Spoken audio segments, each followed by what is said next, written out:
Wow. Fucking hell. Are we in yet?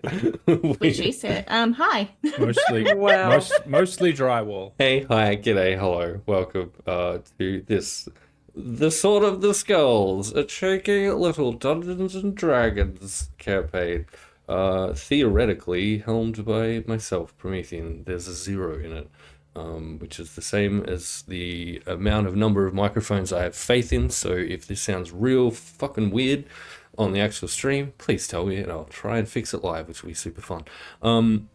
It's also the 0 also stands for the number of times I remembered to download and or export last session. So the recap for this one's going to be real janky. We love a self-aware king. Yeah, thanks. Hey, Wow. I'm completely unimportant though because you have all of these wonderful people that you can see before you who are playing the fun characters in the game, and I would like each of them, please, to give me a quick description of their actual human selves and what they do, where we can find them, etc. And then just a little something about your character. What's on their mind? What was the last stupid thing that they thought that they didn't say out loud? I guess that doesn't count for million ever, and we'll start just in overlay order with Emily, please. Hi, I'm Emily. I am the GM, producer, chief executive Thirstmaster over on Hexes and Vexes, where you can find me doing stupid shit. You can also find me at PAX and at Meeples and Dragons and here. That's me. I'm playing Malia Redwood. She also says stupid things, but they're mostly hostile. The last stupid thing she thought and didn't say out loud was help. Because she doesn't really need the help. At least she thinks. Outstanding. Saz. Helps if I unmute myself. Hi, hello. I'm Saz or Saz the Meeple. I'm the resident Dice Goblin and Twitch producer over at Meeples and Dragons. You can find me on Threads and Blue Sky at Saz the Meeple and everywhere else on the internet as Meeples and Dragons. I'm playing Tiny Wing, the cutest, tiniest freaking little fairy warlock you've ever seen in your life. And she is basically perpetually confused and learning lots of real cool new words. Like fuck. Like fuck. Mm-hmm. Little potty mouth little thing. Wow. Ham. Oh. Hi, I'm Ham. I'm also perpetually confused, but that's me as a person, not as a character. I do this. I run Reddit shows over in Meeples and Dragons. I will be doing other stuff. I'll also be in PAX, getting murdered in space. And tonight I'll be playing Salazlo. He's a hobgoblin who's got the brain the size of a small planet and will make your worst nightmares come true by fucking with your head. Woo! Hot. Yeah. Good. He's also super nice. Yeah, true. Ash. Hello, I'm Ash, and I make stuff. I woke up from a nap about half an hour ago. You can find me at Ash Makes Stuff on most places on the internet. You can also find me every Monday over on Split the Party, where I play a much better cleric as opposed to Lilith, who I play here. She's a cleric and a bitch, and she's never had a stupid thought in her life. Good. I like that a lot. MVCDM. Hi, I'm NVCDM. I do stuff sometimes. You can find me doing the stuff on the places and on social media that I may or may not use at that NVCDM. But none of that is important because telling the truth to a hag that wants us to give her a tooth, it's Vermilion. Excellent. Fucking The outstanding. last stupid thought Vermilion had was, "Oop." That's it. Just that sound you make before disaster. Magnificent. Hey, Demon Gaming, K-Tron. Whoa, two. Thank you for Great. the Back-to-back raids. raids. Plural. Outstanding. Hey, welcome. Good news is we haven't started the session yet. The bad news is this recap is going to be real bad because someone forgot to download last session and can't find his notes in the new house. But hey, previously on the Sword of the Skulls, this band of absolute legends, question mark, are currently traipsing around the Feybog, a large swamp-like area, and have found themselves in the lair of Marai Maggie in pursuit of a little bit of knowledge in the form of what the heck a very powerful and dangerous scroll says. She's agreed to help them with that, provided that Malia traipses off to the other side of the world and finds her sister so she can put her coven back together. within 10 days. Correct. Meanwhile, they were being hunted down by a little undead former werewolf guy, I guess, on behalf of a really not nice necromancer, also undead ogre mage, Darkhan the Oathrife, who, after a fun little full moon ritual performed by Mad Eye Maggie, was torn into the Shadowfell, put in a chokehold by Darkhan, where he expressed to Malia that she was intended to be a vessel for some kind of unknown, additionally, presumably also bad person of some kind. And Darkhan, the Oathrife, made it very clear that he didn't think Malia was worthy of such an honor. He's wrong. Listen, because I didn't get to do a rewatch, I can't remember how exactly, but she came back to the material realm. May I which was interject cool. just one real quick thing? Yes. Did he not also say while she was there, did he not also refer to her as like sister? Indeed. I think that was in the session prior. There Don't was, care, it's all in the same place. yeah, Just absolutely. want to make sure I got that right. Correct. He did, in fact, refer to Malia as Very his cool. sister. Meanwhile, Vermilion had been off sulking by a murder/fuck pond, was convinced to return to the party eventually. Fuck, Mary Kill Pond. Hang on, let me write that down. Good. Mary Kill Pond. Good. Love that. Which was good news for everyone, because when Vermilion returned, he pointed out to the Archhag, who was very angry about the fact that this ogre mage could even perform such a feat as whipping Malia into another plane of existence in her very own home, and she couldn't understand why. Vermilion informed the Archhag that, yeah, they absolutely ripped one of the Fey spirits that were underneath this place out of underneath this place and trapped it into a magical sword. Yep. And properly threw Salazar under the bus, as Vermilion does, by pointing out that Sal is holding onto this sword. Maggie also told Lilith a real cute story about a woman who had, I guess, a deep and magical heritage. That was the session before. It was the session before. And that story included a little snippet about the Weavewells, which was a means by which those particular beings tapped into the rawest, purest form of magic before the planes of existence came into being. Literally all I can remember. Anyone got anything else specific from last session that they would like to throw into that mix? It was the think- power of tentative friendship and absolute disdain, and mostly hag magic that brought Malia back from the Shadowfell. That's Excellent. right. I do have a question. Could you remind us all what Maggie's dog, but not a dog's name is? You absolute fuck. How dare you? Yes. When the Domovoy, who is definitely not a dog, spoke in common Dogoboy. to Vermilion to say thank you for the apple, the Vermilion rolled over. This is absolutely a retcon, but his name was Gavin, Really? Sounds made up, but okay. right?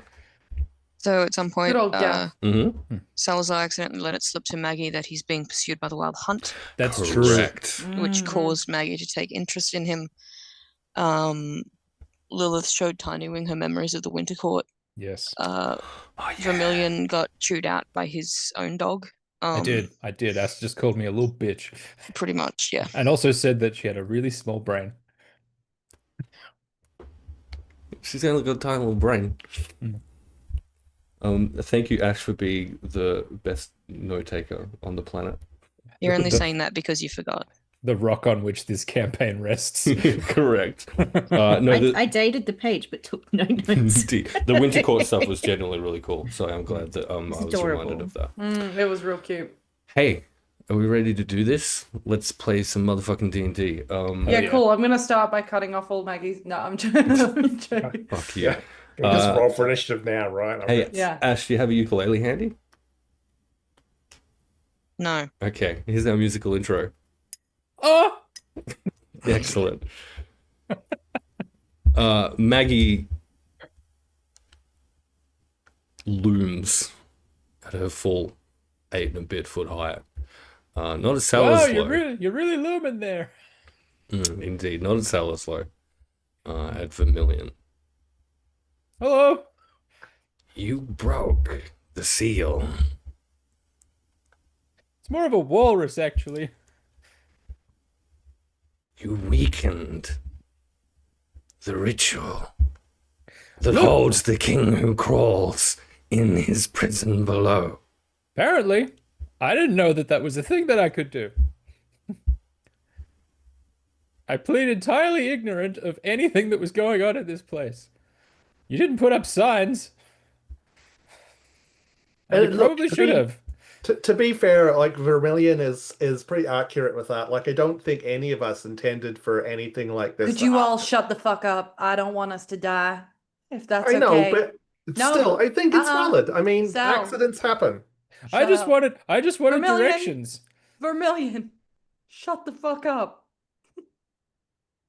Say sorry. Oh yeah, like obviously I'm sorry. I just didn't know that I was doing that. I just wanted directions to here. Since there weren't any signs and the moss was truly unhelpful. Like those plants are real fuckers. So yeah, would you have preferred I just lied about it? Maggie's eyes shift to Gavin briefly. And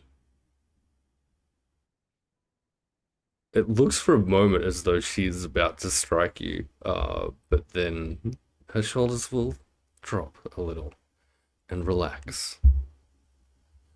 A compact has been made. You will complete it. And now more than ever, the Varel must be assembled. And Okay. my coven must be complete. I thought it was Coven myself, but I mean, I know where I'm from. It's Pavane. Couvain, exactly. So She Yeah, okay, you want your sister. Got it. glares at Malia, the subject of this compact that was made. I will be watching.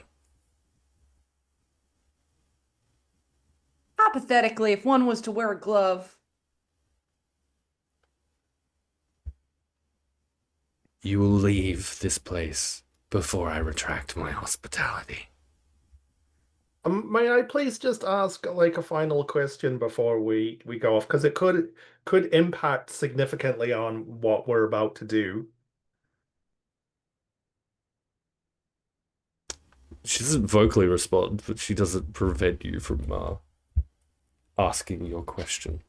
So look, I mean, maybe there was a little slip of the tongue around this whole wild hunt thing, which could maybe be detrimental to us finishing off this little task for you. I don't suppose you've got any pointers or tips around how to deal with such a thing, because to be frank, I've got very little idea about it, and none of my friends here seem to either. So, anything that you might know that would be beneficial, which would enable us to do your job, would be super nice of you to help us with, please.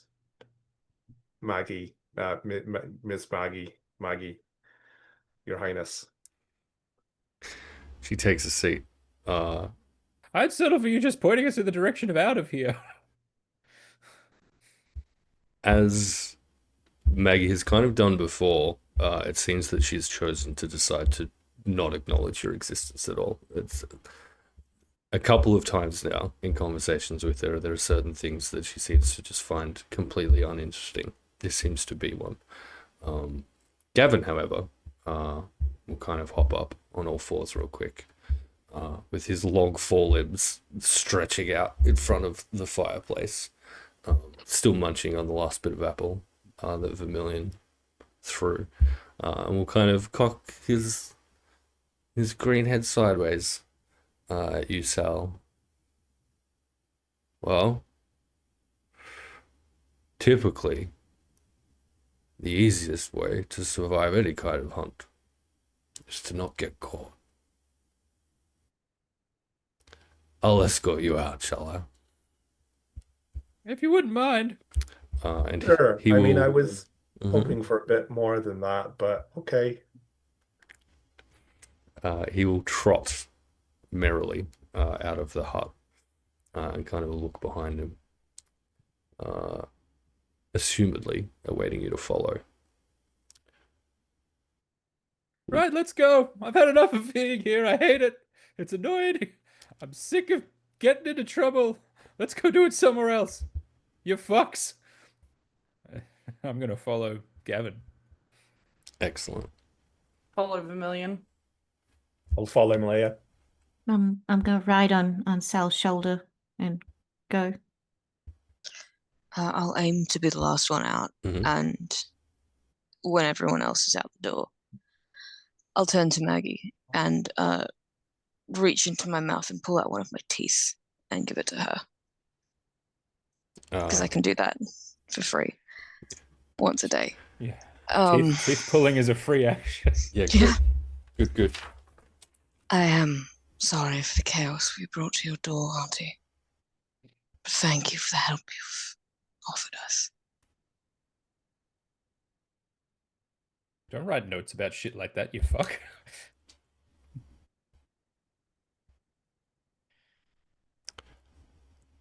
Do not forget, child. Your choice awaits you.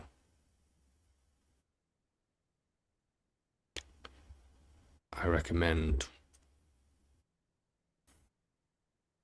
making it a wise one when the time comes.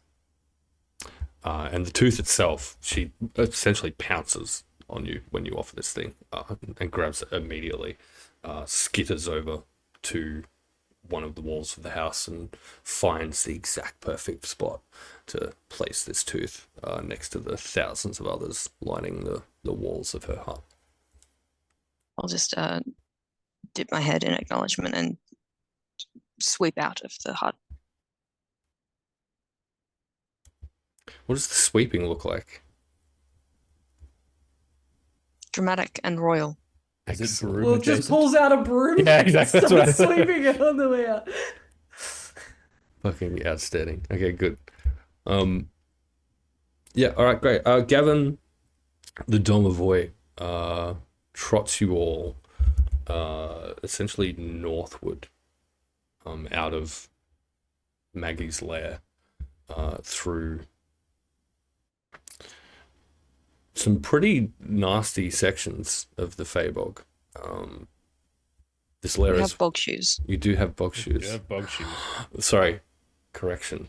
Bog thongs, I believe. We landed on. Bog pluggers. Mm-hmm. Hey, if you want to put them on, you can absolutely don the bog thongs if you like. I feel like I attached them to the bottom of my actual shoes. Have you been wearing them this entire time? Yeah, probably. You little freak. Well, they're attached to the bottom of my shoes, so Um, I'm wearing galoshes. good. Sal, having asked your question, not necessarily received a super helpful answer. What's Sal's thoughts at the moment, trudging along behind this creature? Look, Sal was just going fishing. He will push his luck to a certain extent, but I think even he's got enough common sense just to realize that he probably shouldn't be pushing this. So he'll just be pondering what the fuck to do next. Okay, good. Vermilion. It's Vermilion's thoughts that this will march out to the Feybog.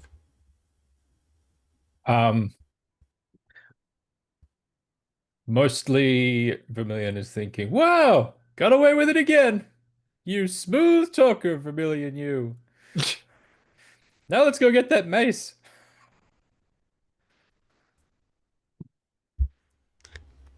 Malia.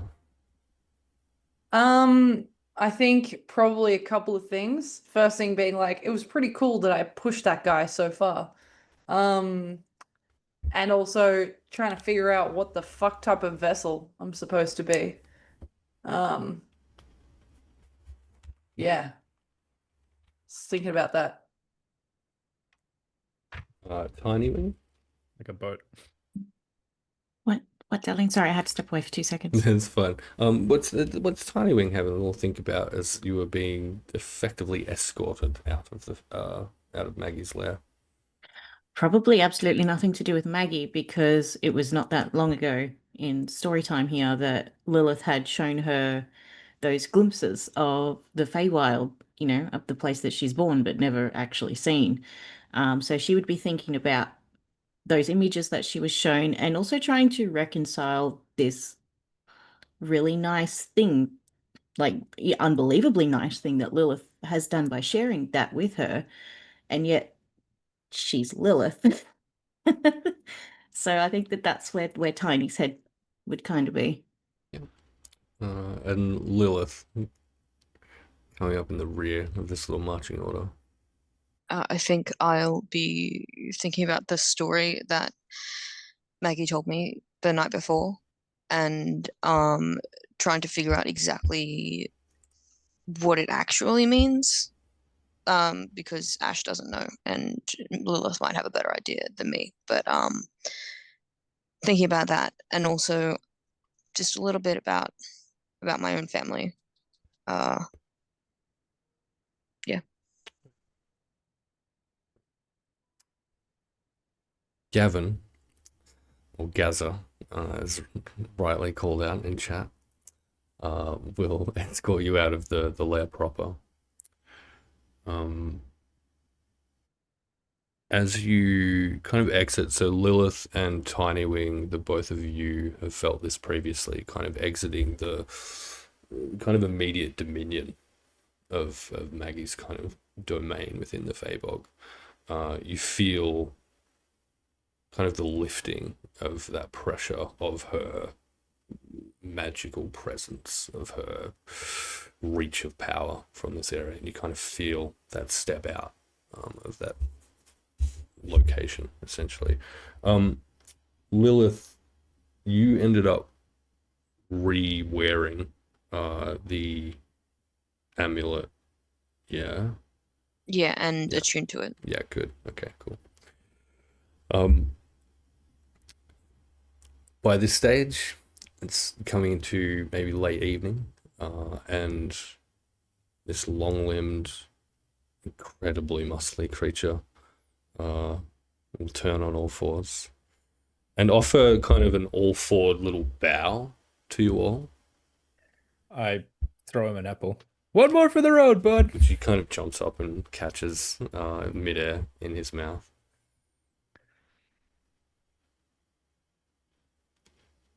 Well met, as much as things go. Good luck to you all. Try not to die. Every day of my life, pal.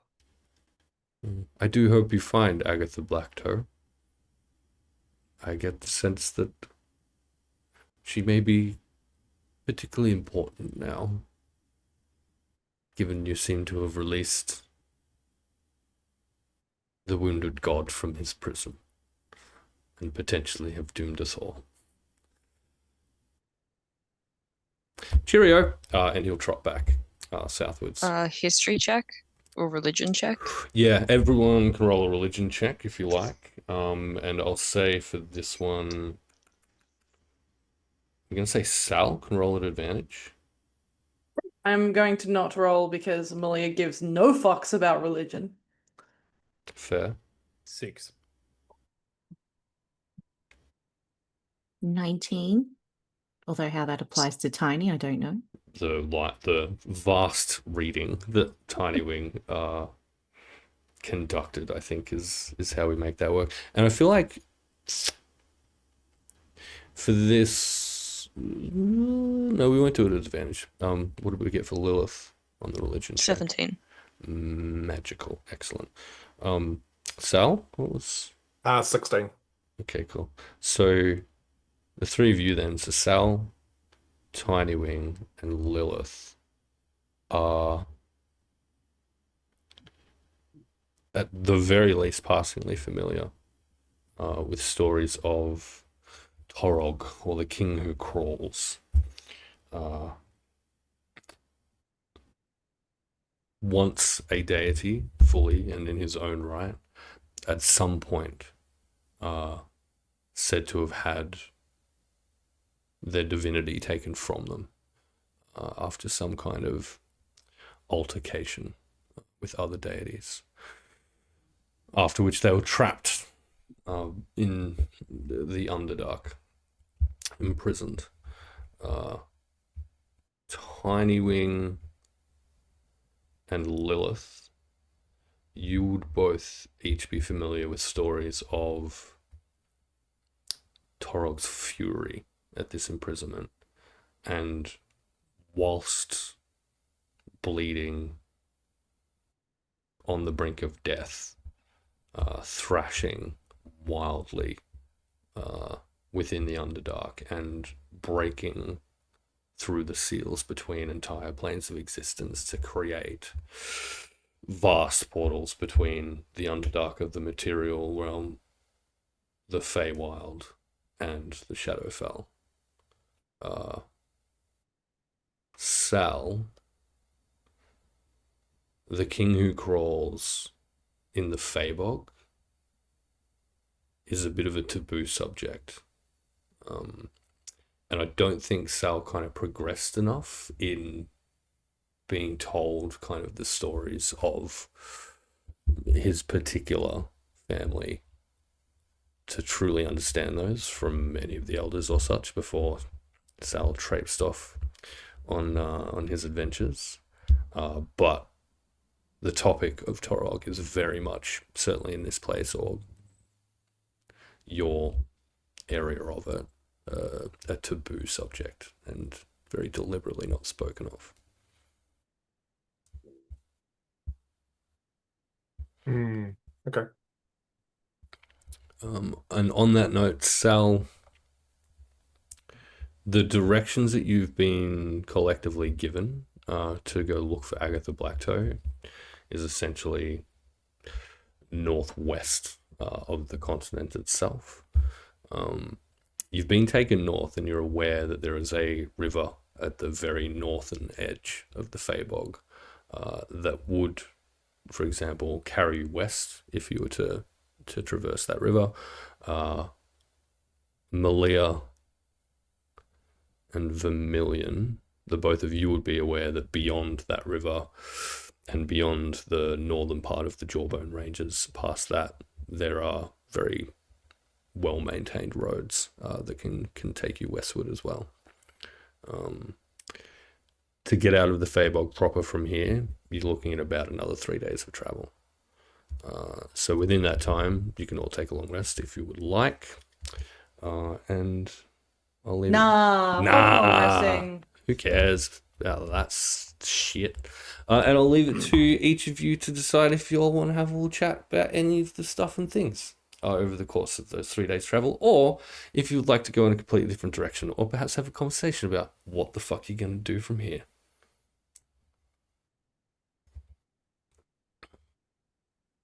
Okay. I think you said it was like coming into the evening as we sort of left Maggie's domain, Mhm. right? Yep. So I guess the river is probably the target, right? It's probably the place we should go. I guess it makes sense. Great. But I guess on the first night that we make camp, the night of, should we say, the long rest even, I think Vermilion would like to just like a little chat with Malia. Like, hey, hey, bud. How you doing? Can I? This is before the long rest, so Malia looks fucked up. This is in the process of making camp, unless anyone else has something they want to do before that. Listen, that entire experience was not something I was expecting to go through. So I'm doing as well as I can. Yeah, I feel like it was probably pretty traumatic, as were many things that happened over the course of the last couple of days that we will all purge from our minds forevermore. Yeah, like watching you once again run off by yourself, in a completely different direction where no one can protect you. Well, at least I stayed on the same plane of existence. But speaking of which, that's actually what I wanted to talk to you about. Great. Um, you know how you said that when you were there was an eclipse? Oh, yeah. So, like, eclipses are kind of important because during an eclipse, I guess I don't know how to explain this really well, but it's like the lines or the barriers between the planes are not weakened, but more permeable. Like if you imagine the barriers as like a cloth, it's a very open weave cloth around the a full moon, right? Okay, where are you going with this? Well, and far be it from me to add potentially more trauma onto your already full plate of trauma, but Trauma is not really the right word. Frustration probably suits this specific situation. okay, fair enough. I mean, you know best how you feel. What I'm trying to say is, um, w- would you like to try and talk to one of your parents?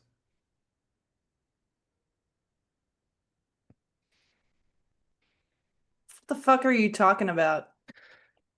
Well, like, because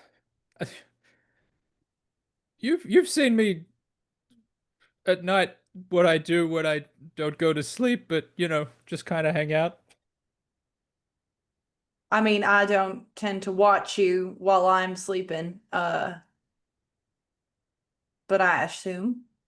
Okay, so how much do you know about elves? Not a ton. Okay, well, we don't sleep. We kind of just go into what's called a reverie, and it's like it's hard to explain, but during the revelry, we kind of deposit and access knowledge and, events, and our ancestors and others can kind of communicate with us sometimes in a way. And it's more powerful around an eclipse. Um, and sometimes, we can see things from the past or talk to our ancestors, or occasionally, sometimes people say we can see the future. Um, so what I'm trying to say is that if you want, we could try and use the power of the eclipse in wherever you were, and we could try and talk to one of your parents through the weave. I mean, If you want, I mean, no, I do want. Why wouldn't I want to do that? But like, what? I think they're dead. yeah, these facts are not in dispute. But like I said, so are most of my ancestors, and they can kind of communicate with me. Now, I need to say I'm not sure if this is going to work, but I feel like it would be worth a try. I don't even know what I'd say. I don't think any of us know what we'd say. I think you just kind of have to take the chance. And also, a Yeah. conversation doesn't need to be perfect. This isn't one of those real weird, like limited amount of word things, and you have to count on your fingers and make sure that you say it all. It's not a spell. I don't fucking know. All I can do is try and provide a conduit, man. But Yeah. I feel like, eclipses won't last forever, and I feel like considering it soon after you were wherever you were,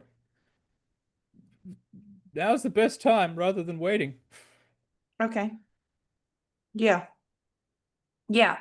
Mm-hmm. Bro, could I get a read on what kind of a night we're gonna have here? Like in terms of the weather? The weather. Yeah. Yeah, absolutely can. So it's very late summer equivalent. Mhm. This particular night, it doesn't seem like there's any kind of summer storm such as has Mhm. been experienced in the last month or so.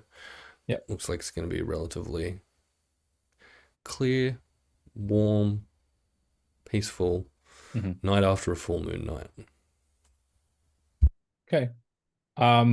And would it be possible to locate some ground that is somewhat elevated and free from an overhanging canopy where we would have a clean line of, to the night sky? Absolutely. On Right. this journey, it's not roll a survival check. Okay.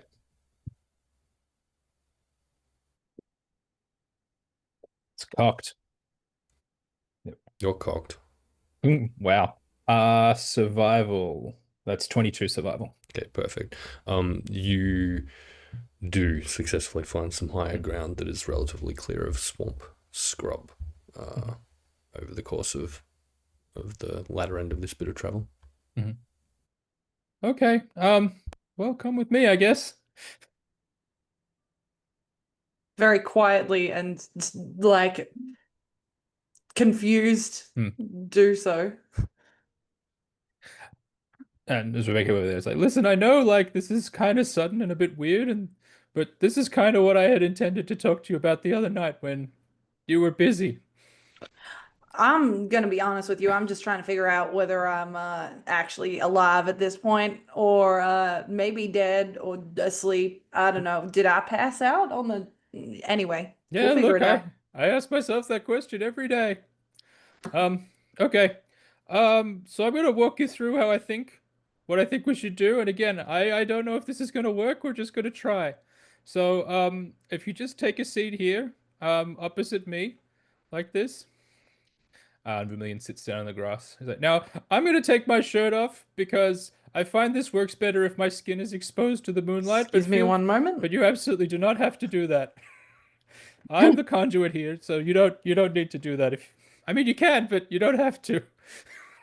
I don't. Anyway, good. Okay. I also roll a 2 out of 10 for Vermilion shirtless. That's true. It's pretty A swampy here. 9. Whoa. Excellent.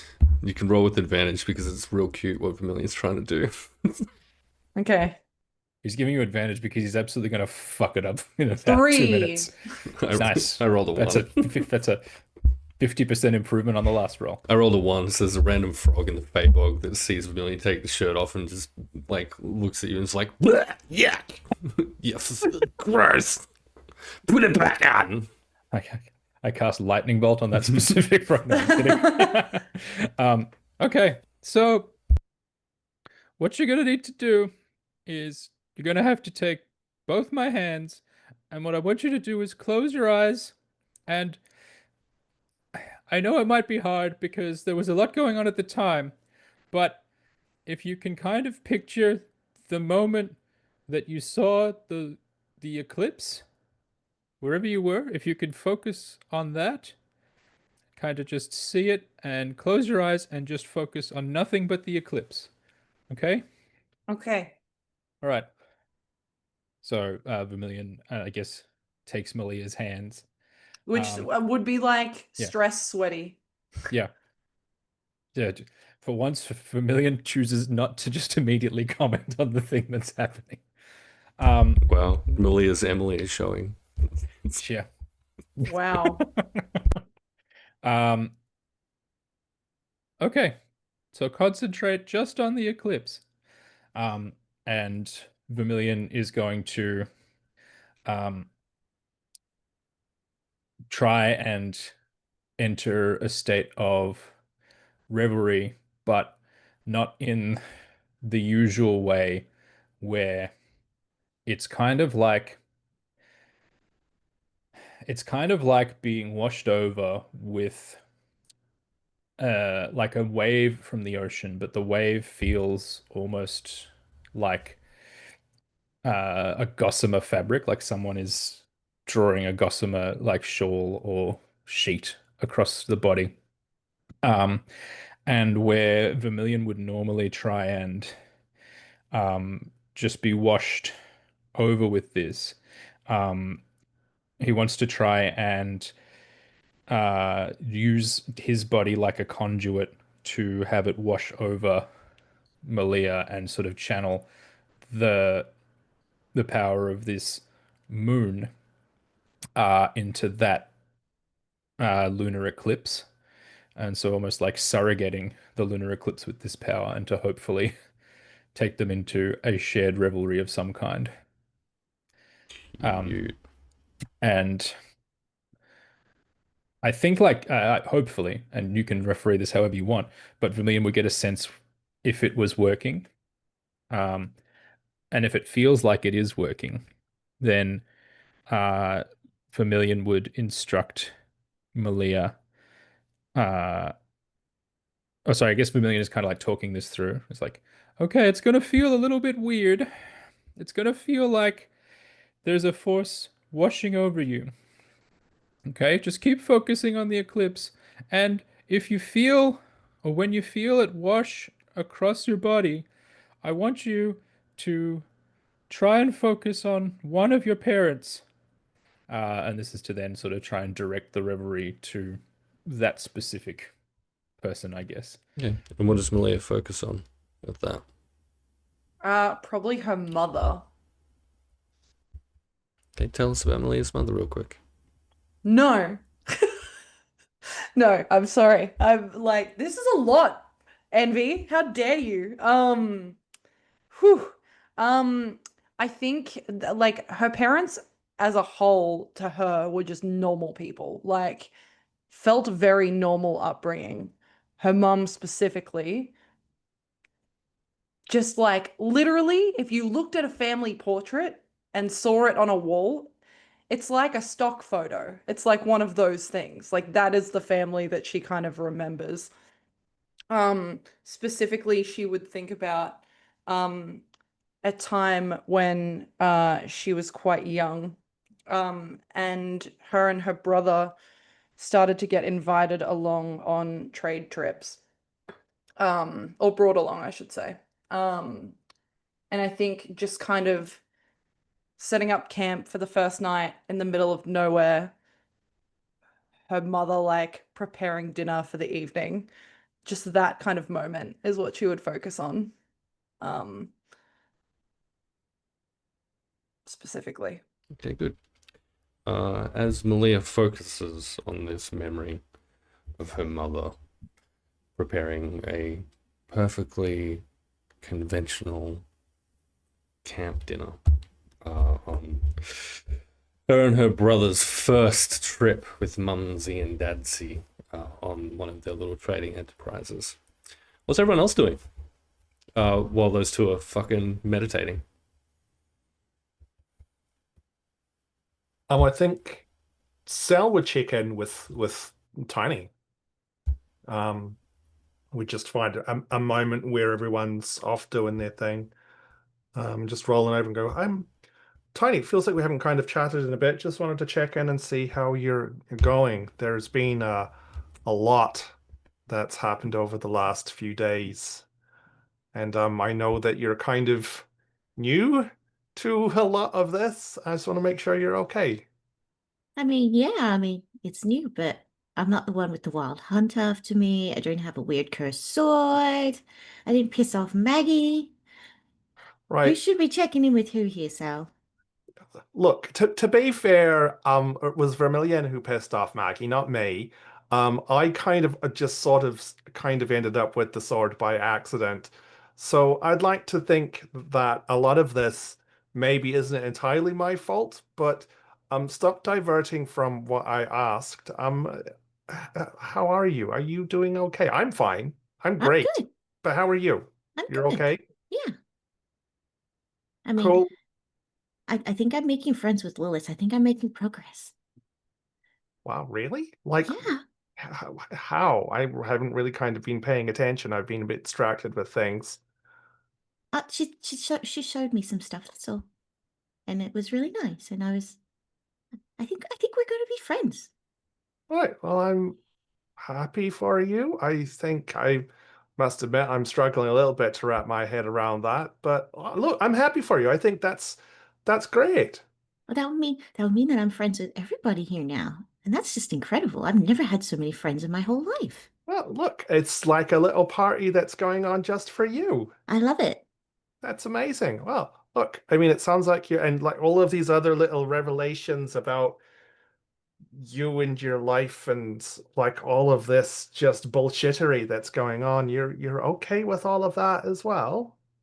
I have no information, so, until I have more information, there's not a whole lot I can do about it, is there?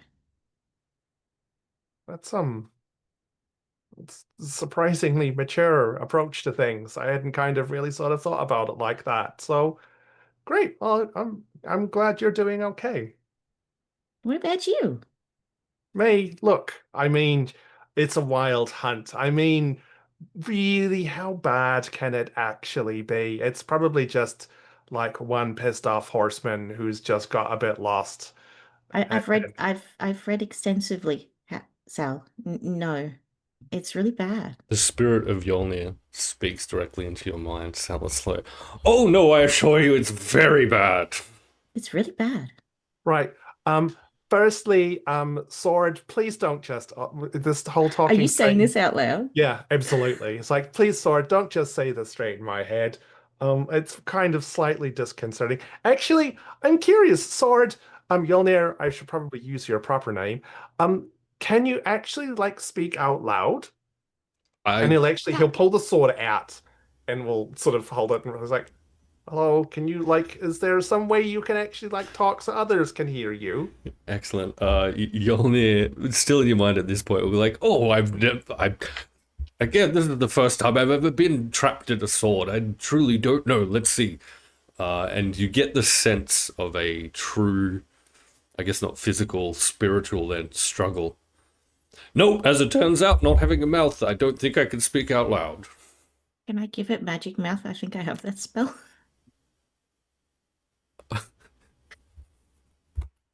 So I Not guess that I can hear any of this. Yeah, I'm just so- tossing so that You out can there. cast magic mouth on the sword if you want. But Sal will go, oh, I was kind of hoping that the sword would be able to actually speak out loud, but it appears that it's only in my head, which I'm hoping is me going insane from like the wild hunt already or something like that. But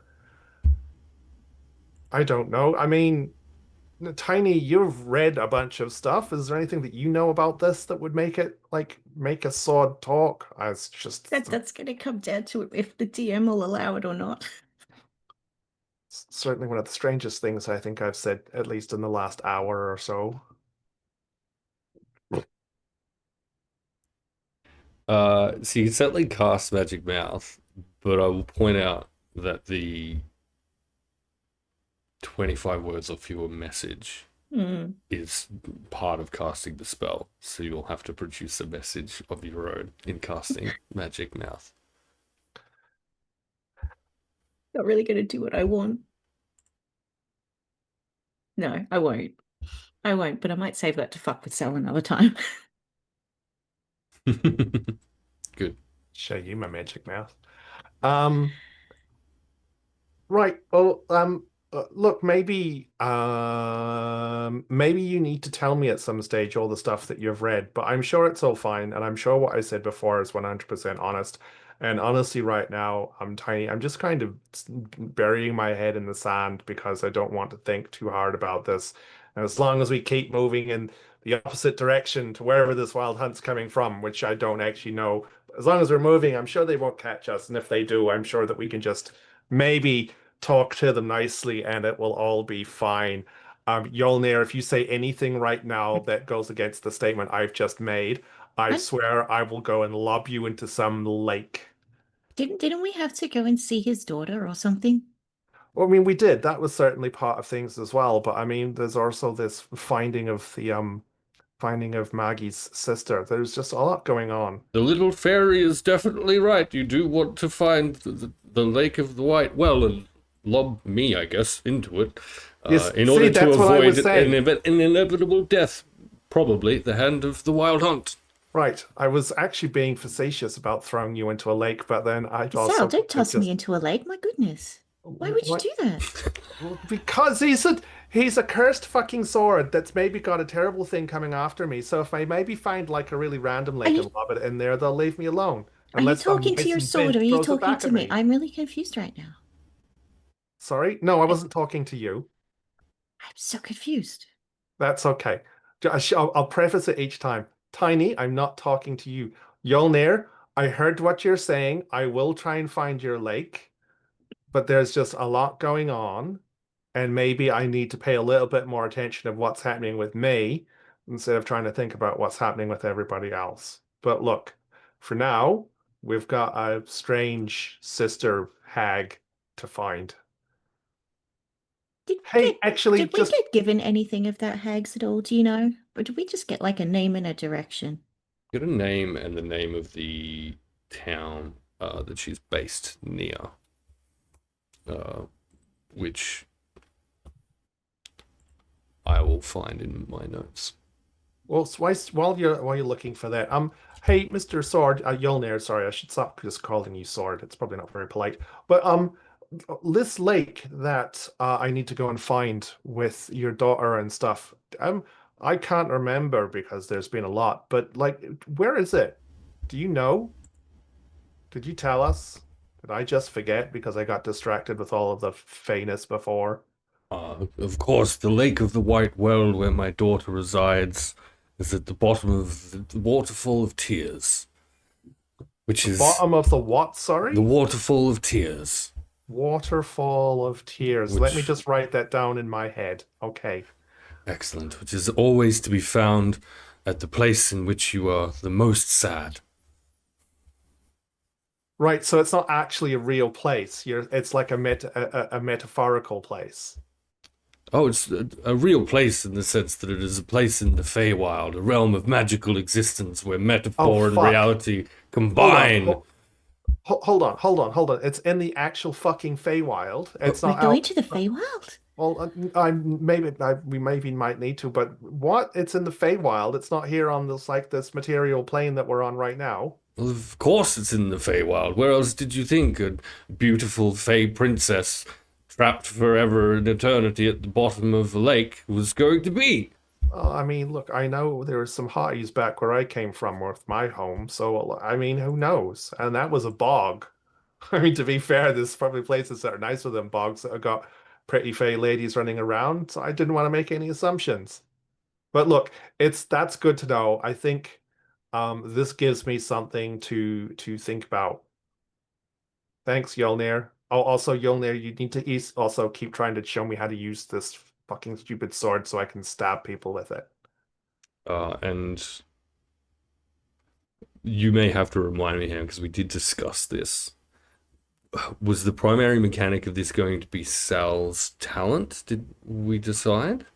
I look, there would be two approaches Sal that would be taking to this. He either wants to be able to use the sword like an actual sword, but using his talent.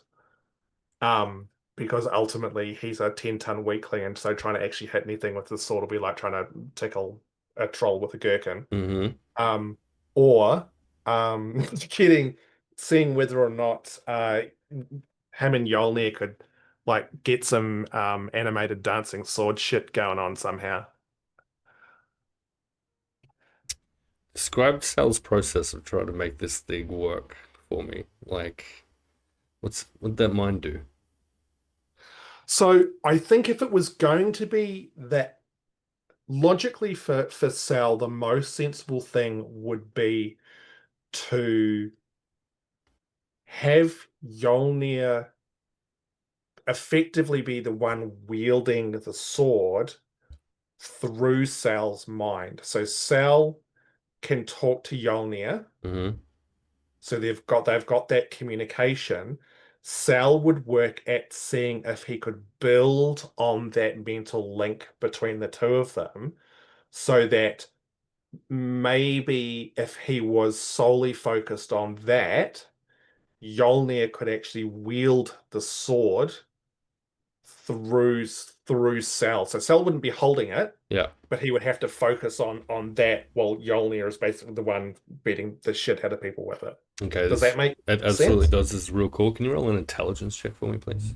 I can roll an intelligence. Unless check. there's something else specifically you think might be more applicable to this attempt.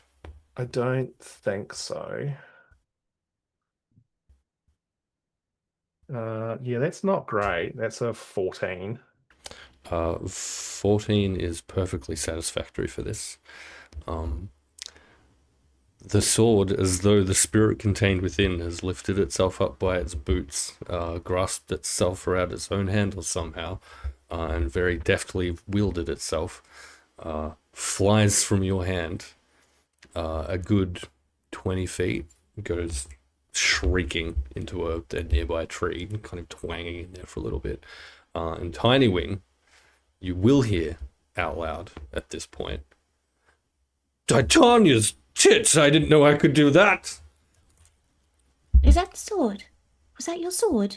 Fuck, I think it might have been actually. And it wasn't me, was it? It wasn't making me say shit. Wait, was It that wasn't out coming out of loud? your face. Wait, Can was I- that out loud? Was that? Did you hear that one too, Tiny? I'm gonna fly over to the sword and just kind of hover over the top of it and be like, "Are you talking in there? Yes? I can hear you." Excellent. Now Sal won't sound like, well, more of a madman. I cannot wait to contribute to the campfire singing and the storytelling. We don't Right. sing. Yes, Yolnir, I mean, maybe you and I need to talk about some camp etiquette here. But look, it's nice that you can actually be heard, and that's great. And look, this whole like flinging you around like that, maybe not entirely the purpose I was looking at, but shite, I think, yeah, nice. I mean, That was so cool. yeah, it was pretty cool, wasn't it? Great. I'm just gonna go and maybe practice this a little bit more so I don't accidentally throw it and like stab Vermilion in the head or something like that. That would be a good idea. I, for one, am a little worried about the competence of both of you because I don't know if you've noticed, but I'm currently stuck in a tree. Oh no, right. I'll just come and let me pull you out, whatever it is. Thank you. Lilith, you will have heard Yolnir's shout, exclamation out loud at this point. What has Lilith been doing to this point, though? First, I have a question. So when this Yolnir stuff was first going down, I was first in the dome with Kaori/Palos, and I didn't hear Yolnir mentioned. And then the second time, I was interrogating Palos, and I didn't hear Yolnir's name mentioned. Correct. Have I heard that name before? Do I know anything about this figure? I feel like we've already done a history check on this, but we can either re-roll that unless you recall specifically whether we have in the past. I feel like I, Ash, have asked you about certain figures that I may have heard of, and yes, but in game, no, not that I can recall. in game, have you heard the name referenced yet outside of? I really that don't think I combo? have. Yeah, I think that's kind of the big thing, right? Yeah, so I'm hearing it now for the first time. Yeah, okay. If Lilith is around just kind of casually and listening to this banter between Sal and Tiny Wing, do we think? So what Lilith will have been doing is walking a circle and preparing to cast Liama's Tiny Hut when Vermilion and Malia get back. Yep. I'm druid crafting like small boughs of blackthorn for protection around the outside of this circle. Mhm. And also active perception check because we are not protected at the moment. Yeah. But that's okay. That is a 22. Excellent. There's nothing in the vicinity that seems to be posing an immediate danger. Yeah, in I'm the just going to background. keep an eye out though. Yeah, of course. But yeah, with a passive of 18 as well, I think I would have picked up on most of this conversation as I'm walking circles around them. Yep. So yeah, history check. Not even required. Lilith is absolutely familiar with an entity that she's familiar with, known as Yolnir, the Winter Knight. Yeah. Have I met him? That one. Like on any of my let's trips make to the courts? let's make that one a history check. Okay. Not great. 11. Yeah, I'm gonna say they were in the vicinity. but there was no actual interaction between them and Lilith. Um. Okay. I will not say anything then, but I will absolutely hit the deck when that sword goes flying. Yeah, excellent. Beyond that, the only other thing I can probably offer to Lilith then on that was your recollection of Yolnir was that they were a fairly stoic, kind of like a right-hand man type figure in that particular area at that particular time. They looked jovial. The stories and rumors surrounding them certainly indicated that. But outside of that, there was also perhaps an aura of not hostility, but of preparedness. Yeah. And a readiness for action would have been your read, I think. So other than that, in this moment, I'm doing nothing. I've got some stuff I want to do later, but not until like the next day or something. Yeah. Excellent. So Lilith hits the deck as this sword goes flying. Sorry, I wasn't aiming for anyone. It was just more of an experiment. Bloody watch it! I was. It went over to the tree. It was quite impressive, really. It was not. It really was. It just went, shoot, gone. Again, Right. not impressive. I'm stuck in a tree. Right, well, I'm coming over to pull you out. I mean, maybe you need to work it out to get yourself out of the tree. You're going to He's take got- that kind of attitude. He's a sword. How is he going to do that? Exactly. He's entirely reliant upon me. So, Mr. Yolnir, sir, you just make sure that you're polite as well. This couldn't be a mutually beneficial relationship to the two of us. I'll show you mutually beneficial politeness. No, what I mean is, please, can you remove me from this tree? Certainly. And I'll go over and I'll pull him out of the tree. Thank you. You're welcome. Well, it seems certainly like a fun and interesting circumstance that I appear to be able to direct myself through the air with your assistance. Right? It's pretty cool, isn't it? It's very cool. We shall see. We shall. Well, look. Exactly. Anyway, I think I'll stop doing this for now so I don't freak anyone else out. Plus, I think it might be time for some dinner. I'm not hungry. I am hungry. Mm-mm. All I'm this good. lobbing swords around makes a hobgoblin's appetite grow. I miss being hungry. And with that, we're going to go through a little 5 to 10 minute break. We'll be back shortly. Stick around if you want to continue making me make Vermilion and Malia wait to see what happens with their little thing. Because it's real fun watching them just get itchy about it and wanting to get back into it. Hey, thanks for hanging out, though. I'm not itchy. We appreciate it. I am, but it's not related to that. Excellent. If you've been watching, you're real cool. And you'll be still cool and even cooler if you're still watching when we come back. So stick around and we'll be back in 5 to 10 minutes or so. Bye. You specifically.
One again. We back. Uh-oh. See, We're it back. doesn't work because we don't have a button, mommy. I mean, you do. She's just not button mummy today. But are we your favorites? Always. Yay! I was gonna point Suck out at your that actual child. I was gonna point out that I could be your button daddy, but the button mummy's here, and I feel like that's a little bit. And you're Law Daddy, so Weird. you know. This is yeah, true. I Correct. guess that's You've already accurate. got parentage over one thing. Stop being greedy. Fucking hell. Listen, Hey, on the subject of parents, on the subject of parents, Whoa. Ham, would you like to recap for us what has happened over the course of the session so far, please? so far we got a couple of extra levels. Maggie decided to not really be useful and give us any extra information. So we left her house. We've been wandering along. Vermilion and Malia are having a bit of a dream sequence together where they're going to howl at the moon and get naked. I think was basically the essential elements of it. It's dream theater. Dream theater, yep. Theater of your mind. And whilst you guys were doing that, Sal was having a little conversation with Tiny, then had a little conversation with the sword, then had a little conversation with Tiny and the sword, then learned how to lob the sword around. In the process, almost Tried to lobbing take into Lilith's head off. Yep. And Smash cut back to the dreamscape. Also like the idea that Lilith was truly so far away, but like heard/saw the sword and hit the deck Yeah. regardless. Yeah. That Lilith was not actually in any danger, I think would be fun. But hey, Have you met her? She's the most dramatic character anyone's ever played ever. very Of good. course she hit the deck. Look, that was an accurate summation, I guess, of stuff that kind of happened. Specifically, Vermilion has offered Malia the potential opportunity to speak with one of her deceased parents via trying to channel her recent non-consensual visitation to the Shadowfell That's right. and the eclipse therein, under which the Shadowfell is permanently under, to effectively channel or attempt to channel the spirit, I guess, of one of those parents. Malia has chosen to focus as part of their little sit down for the shared reverie attempt on her mother specifically. Sal and Tiny Wing's conversation. Tiny Wing expressed that she's real pleased that she's making a bunch of new friends, including Lilith, who shared in the last session with Tiny Wing a bunch of cool stuff about the Feywild. That Tiny Wing Allegedly. Allegedly. There were no witnesses. That Tiny Wing has never individually and personally experienced, having hopped into existence here in the material realm. I think that's a relatively accurate summation. And Lilith has been prepping, because Lilith is the only responsible party member, Leomond's tiny hut and a bunch of defensive barriers for them to camp down in for the night. Lilith, who is our landlord for the purposes of accommodation each evening. You guys owe Lilith so much rent. Really. Magnificent. We will go back at this point to Vermilion and Malia. So Malia concentrating on this memory of her mother cooking the family a meal out on their little trade trip out of town. I know you described the wave for us, Vermilion. What is the attempt to make this a shared kind of bonding moment look like differently than a normal reverie, do we think? Can you ask that question in a different way so that I understand it more? Sure. So the reverie is essentially a meditative process, right? And so you've asked Malia to focus on this memory. Now that she appears to be doing so, Okay. what is Vermilion as part of this process kind of reaching for, I guess, mentally, physically, spiritually even, to try and bring the two of you together in that way? So I guess the way I would envision it is that if Vermilion can see the memory or the image that Malia is trying to focus on in his mind's eye, if you will, or his revelry's eye, whatever floats your boat. I would imagine in a normal reverie, it's one of those things where it kind of depends on what the reverie is. And so previously, it's kind of like it can be just a vision where you're like an unseen observer, or you could be like an active participant in the thing and to talk and interact. Mhm. And I think if Emilian could see this scene laid out before him, this like Malia's what I can only assume mother, because again, haven't met them because they're dead. Watching like preparing this meal.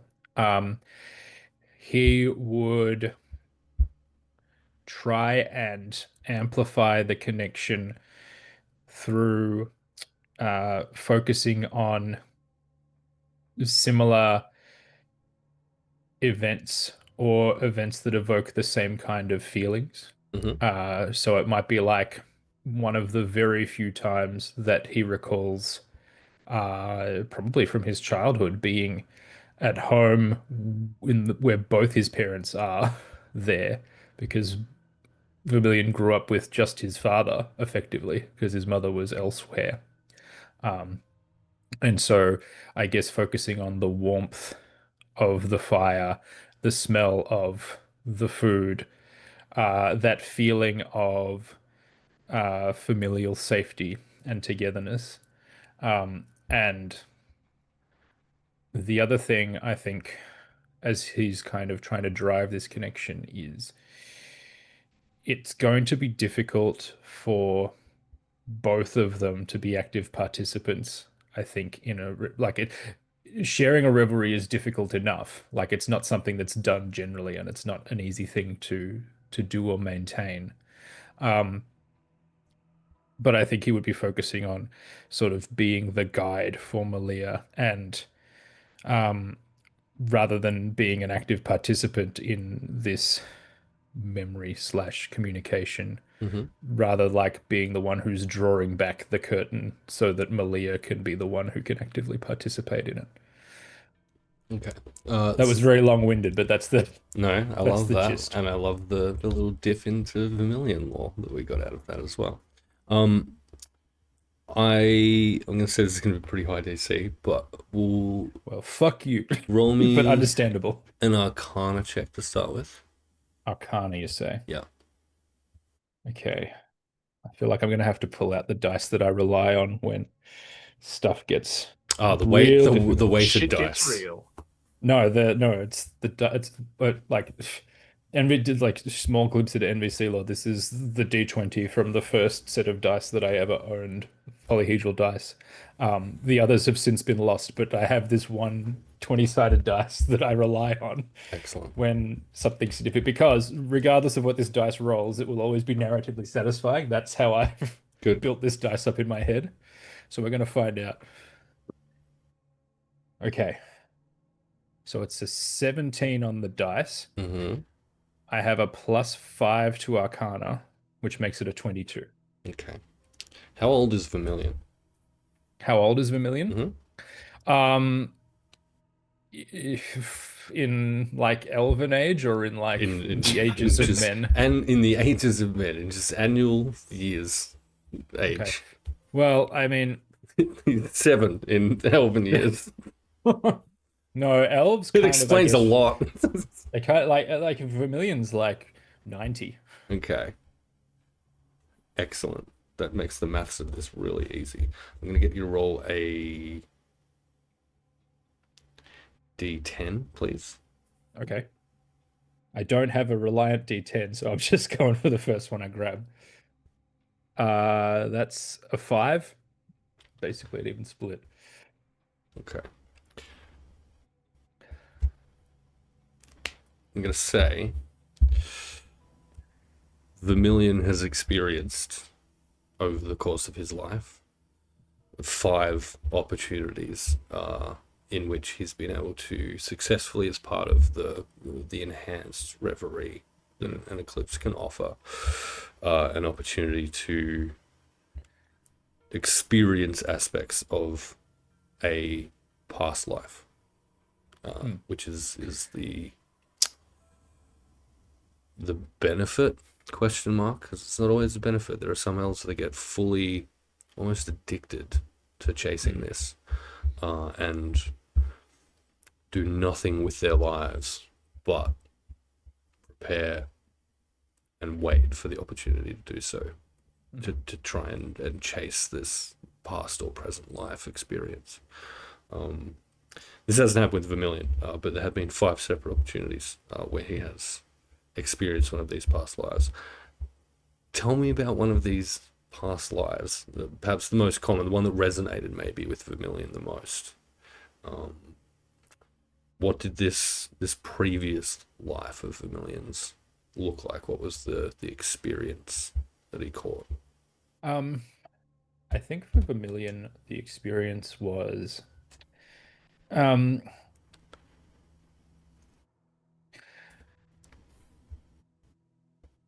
was of an ancestor who was existent when much of the world was covered in this like primordial forest. And so it's like a time when there wasn't as much civilization. Like, things like architecture, agriculture, clearing forests to build things didn't exist. And it was just those times when you would, or this ancestor would walk through these forests and kind of be like a oneness with the balance of nature in the way it's supposed to, it's supposed to, or it was supposed to be. And this is like, before times when demons spilled out from the nine hells and ravaged the plains of the Caldera. Or the Abyss, if you prefer. Exactly. Assumedly, All the this, Abyss, yeah. yeah, correct. That we, those sorts of things. So probably that. Okay. That's the one I think. So we'll say this will be what is still known to the world of Sonder as essentially a wild elf. And the elves of Sonder are known for their incredible and astounding achievements of civilization over the history of the world in general. But there was, as you say, a time in Sonder's history when almost the entire southern continent, at least, was forested.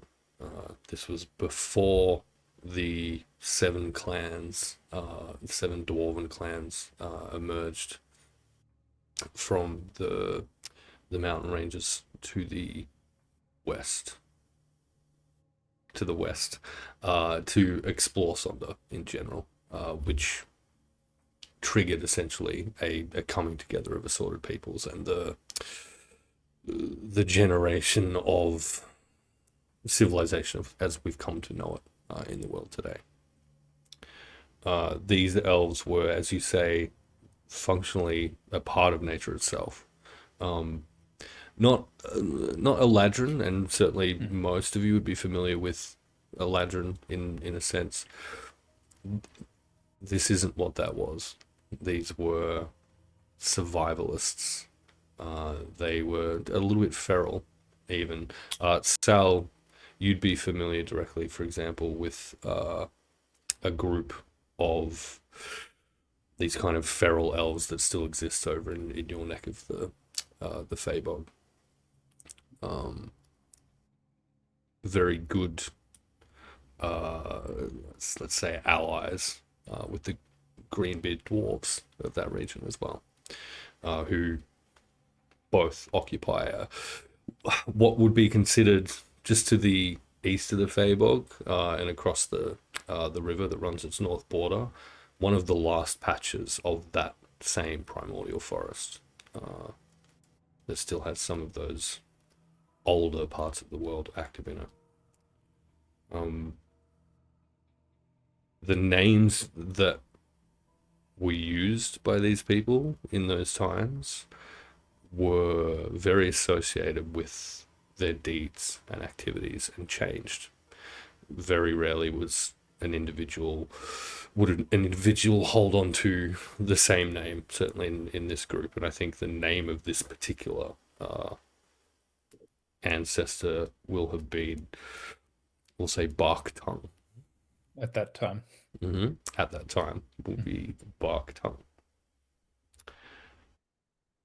One of the benefits of having successfully connected with one of these previous or future lives is that you can reconnect with it in a reverie under certain circumstances. And I think you'll experience, Vermilion, that kind of separated, more observer version of this, where you effectively find yourself in this meditative state. Not face to face in the literal sense, but I guess experience to experience with Bark Tongue, who fairly shabbily dressed, as is necessary for camouflage, I guess, beholds you in this state. And speaking a language that you don't necessarily understand in terms of the language itself, but can fully understand the intent of, will ask you, what is it you think you're trying to do? I'm trying to help a friend. I'm trying to give her an opportunity to talk to her now deceased parent. Well, that seems like a worthy and noble endeavor, my guy, but I don't know if you know this, you don't seem to be under an eclipse right now. I know that. Have you thought of that, you dumb little fuck? Yeah, of course I thought of that. She was under an eclipse. I'm trying to channel the energy of the moon into that eclipse. You know as well as I do that the weave between the planes is at its most permeable. During an eclipse? Yeah. Yeah, absolutely, and you're not under one right now, you fuck. I realize that. Again, I'm trying. Look, I realize full well that this may not work, but I'm giving it a try anyway. I feel like if we could hold, or if she can hold, the power of that eclipse that she was under, and I can channel the current moon's power into that memory, I guess, then we've got a shot. What you need is some kind of really cool, like, mind wizard, maybe. If you want to make that work, that would maybe make it work. I don't know if it would actually work, but here's what I'll tell you. If you were to make that, if she went to a place that's constantly under an eclipse, I don't know, maybe go to that actual fucking place where the eclipse is. I mean, sure, do you want to send us there, you fuck? I'm an abstract memory of a life that no longer exists. How the fuck do you expect me to do that? I don't know, channel some of your ancestry magic? Make some abstract fucking decisions, my guy. Again, no longer exist. You're here to help me, aren't you? There's nothing for me to channel. I can't conduit shit. I no longer exist other than in your experience of time, such as it is. I don't know if you know this, but we weren't super intelligent back in this time. I'm pretty fucking smart, mostly through you, somehow. Don't know how that works, because have you fucking met you? That's not true at all. It's not to say that you weren't smart. You just had a different way of doing things. Hey, look, that's Smart really is nice. relative. That's actually really nice. It makes me feel much better about my non-existence. Thank you. Do you know how much dangerous and poisoned shit lived in the primordial forests? Yeah, I do. The How fact do you that think you're I've... alive speaks to how intelligent you are. Wow. How do you think I fucking died? I don't know. I assume something dangerous or poison. Exactly. Too fucking soon, my guy. But hey, Wait, did you lick one of those cursing frogs? I don't want to talk about it. Listen, Okay.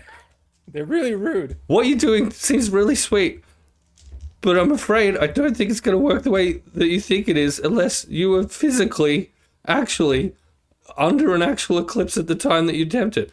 It's a cool idea, and I think maybe it might even work. And in fact, if you go to the same place where the eclipse that she saw is, that's a really cool idea. It's actually really clever. Thanks. But also for absolutely working against me, you fuck. Hey, I'm not working against you. I realize that you're also me, and this is effectively self-sabotage. Well, I guess we're separate identities. We just share a transient connection of experience through time, space, and the fucking weave, I guess. I mean, that seems to be the case. Yeah, it does. You're aware that, like, I'm experiencing this as part of my own reverie of a future existence, yeah? Yeah, I realize that. Yeah, cool. It's truly such a weird thing to have to grapple with. It is. Look, I think I'm gonna go. Yeah, okay. But hey, Watch out for the frogs, my guy. good, thank you. The frogs seem fine. Good luck trying to help your friend, I guess. Yeah, cool. Hey, if you've told her that maybe she could speak to her dead family, there's a good chance she'll be a little bit sad when it doesn't work. So maybe just be kind about that. Yeah. No, I'll probably just brush it off like I always do. I ain't got time to feel emotions, man. Like, do you know how many terrible things have happened to all of us?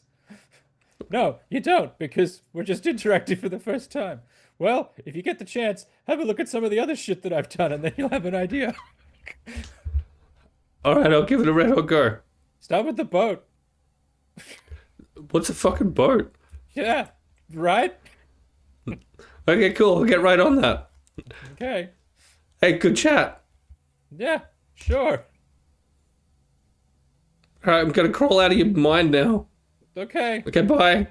Don't touch anything on your way out. Fucking bark tongue absolutely like finger traces your entire soul and existence on their way out of this Oh, my coordination.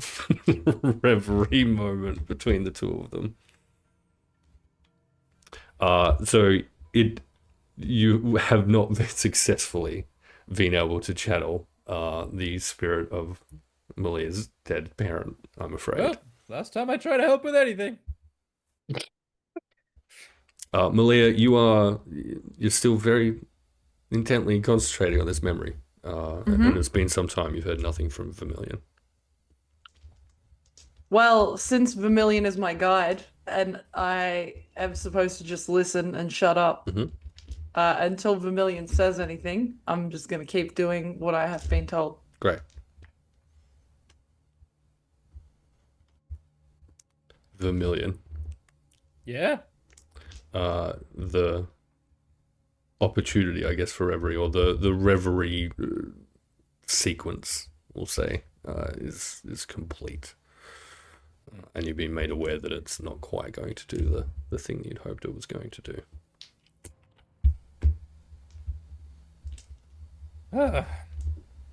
Did it work? Is that it? I'm guessing that's a no. No. Well, yeah, that tracks. Admittedly, the parents being dead thing,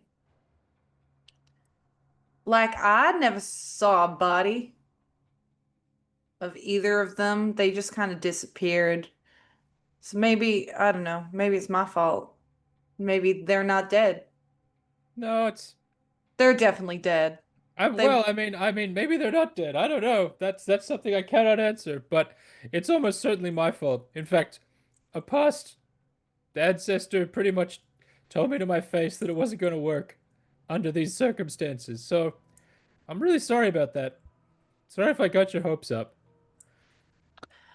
I don't really get my hopes up too much anymore. Yeah, that's true.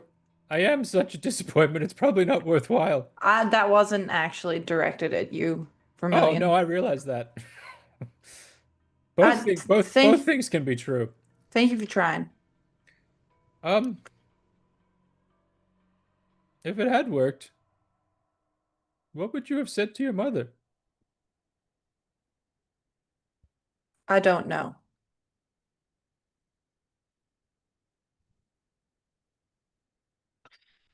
Yeah, I don't know what to say to my parents most of the time either. And they're both well and truly alive, as far as I remember. I think something I've dedicated a lot of my life to is attempting to figure out what happened to them. So that would naturally be something I would ask. Closure would be nice.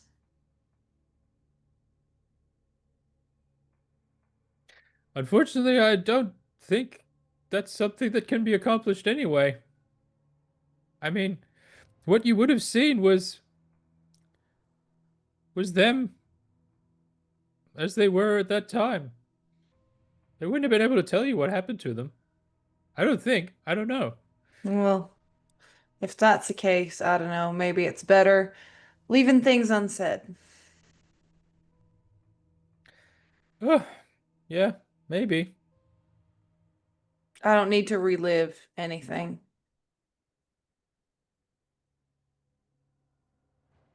That's fair. But I appreciate the sentiment. Sure. I'm just gonna sit here by myself for a while, I think now. You okay? I'm fine. You're welcome to stay if you want. I just won't say anything. Okay.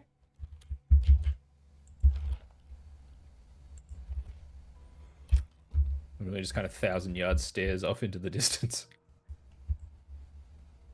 And Malia will kind of pull out her little journal thing and start writing about this fucking traumatizing experience in that. Okay, excellent. Anyone else want to do anything on this particular night, or do we want to jump forward to when it's Betty Bite's time? Now let's speed run the next 3 days. Mm. Okay, great. We'll give you, let's say, another day of travel, uninhibited entirely. And again, if you would like to have a chat with any members of the party about specific things, call it out. Otherwise, Lillian spends a great deal of time contemplating what the fuck a mind wizard is. excellent. Did you ask anyone? No. Good. Fucking outstanding. Tiny Wing, Sal, anything you want to achieve over this period of travel? No. No, maybe the occasional small conversation with Yolnir. Excellent. Looking for any specific kind of info, or No, look, more Just it's chatting. more of a bonding opportunity between a man and his sword. very good. He very jovially truly enjoys small talk, as it turns out, and engages with that very easily. Is there a particular way that you like me to hold on to your hilt? We'll fade that to black. Lilith. Any- Yeah. Not the next day. Lilith isn't going to do something nice 2 days in a row. That's very uncharacteristic. Fair. Okay, anything mean Lilith wants to do the next day? Yeah, I'm going to put gum in everyone's hair. Yeah, good. You Gonna put egg. Can you invent- put egg in Sal's hair? I'm going to invent chewing gum. I'm going to spend the first day inventing chewing gum, and the second night, that night, putting it in everyone's hair while they sleep. Fucking hell. I don't sleep, bitch. I know. You're just gonna wake up with a gum hat. No, I'm kidding. It actually makes Vermilion's mohawk better. The No, entire party gets mohawks. I will just be filling in my journal with the stuff that I wasn't game to write in the heart of the Fabog, and writing down having been warned about, the wounded god, the crawling king. Write down my auntie's version of the story in my journal. Mhm. And that's it for the first day. It's nothing much. Cool.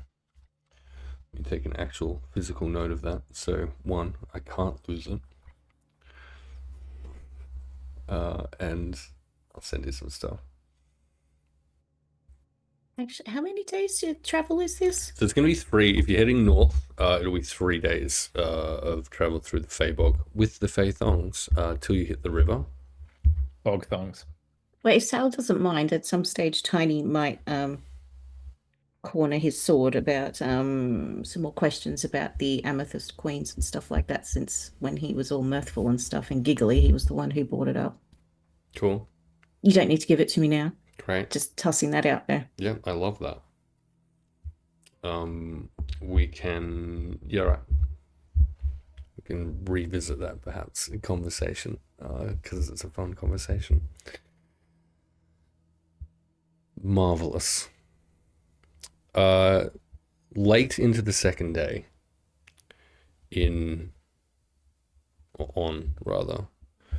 what feels effectively like a goat track that you appear to be following out of this place, but it is a track out of this place that Gavin has kind of set you on the path of, and having it pointed out, it's been relatively easy to follow.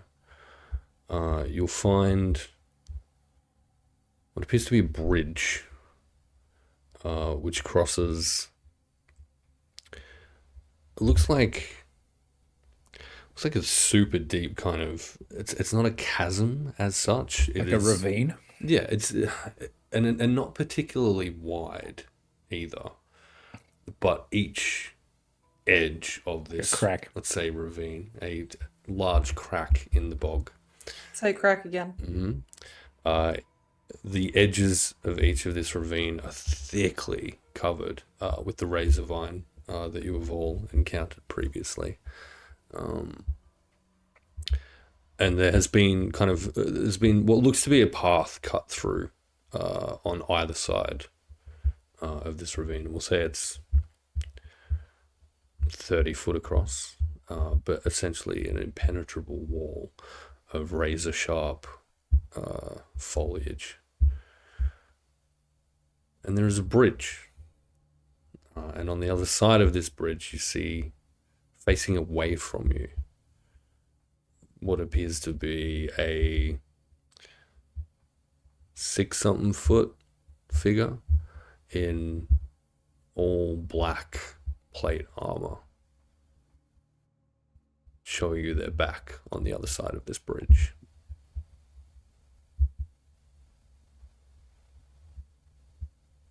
What's the bridge made of? Oh, can you describe the bridge? Is it like one of those rope bridges, or is it like a... It's not a rope bridge, no. It's very beautifully made. Very ornate. Elegantly and ornately carved out of some kind of wood that you would, let's say, like a hazelwood carved Hazelwood bridge. Indeed. Are they just standing there, or They're like just standing there. like other this? than a Can I bridge. get a read on their stance? Like, do they look like they're like looking and watching something? Do they look like they're being defensive? Like, what's the vibe? So you absolutely can't see kind of past this razor vine enough to see if they're looking at anything. You can only really see the back of their helmeted head, and so it is very much like just a cylindrical black helmet that you kind of see the back of. You can kind of see the side of their arms sticking out a little ways. Like they're resting on something. Yeah, and their feet kind of firmly planted. It's very almost militaristic kind of stance. Hey, you guys see that guy, right? I was about to ask the same thing. Hey, Yeah. bridge guy! Fuck. What are you doing? There is no response to this. I think he's deaf. If it is a he, I actually don't know if it's a he. I think they're deaf. Valia starts kind of rummaging through her shit.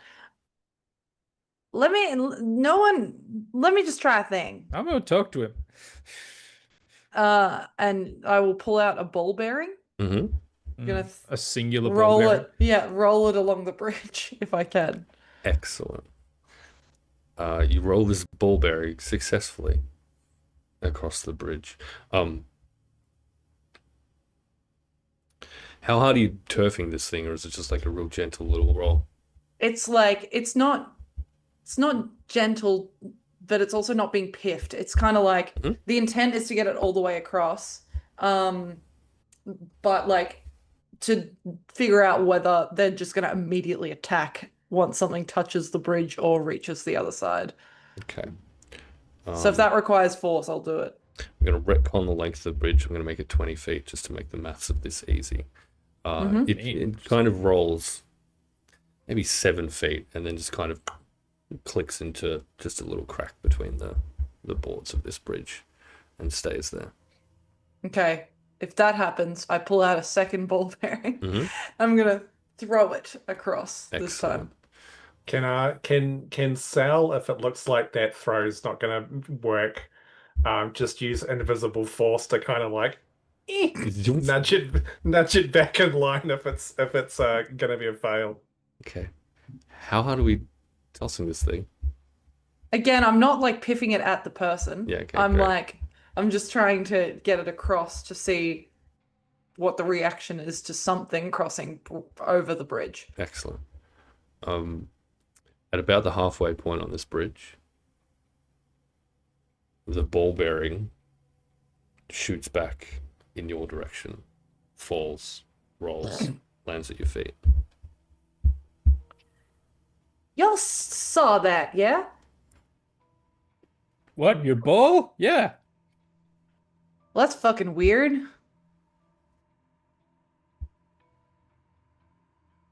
It's like there's a force or like a wall or something. Yeah. Weird. Should we touch it? You touch it. Okay. Can I cast Vermilion see runs- invisibility? Vermilion runs across the You bridge. absolutely can cast the invisibility, yes. There doesn't appear to be anything invisible. There's nothing immediately evident on the ethereal plane Okay. that comes to your attention.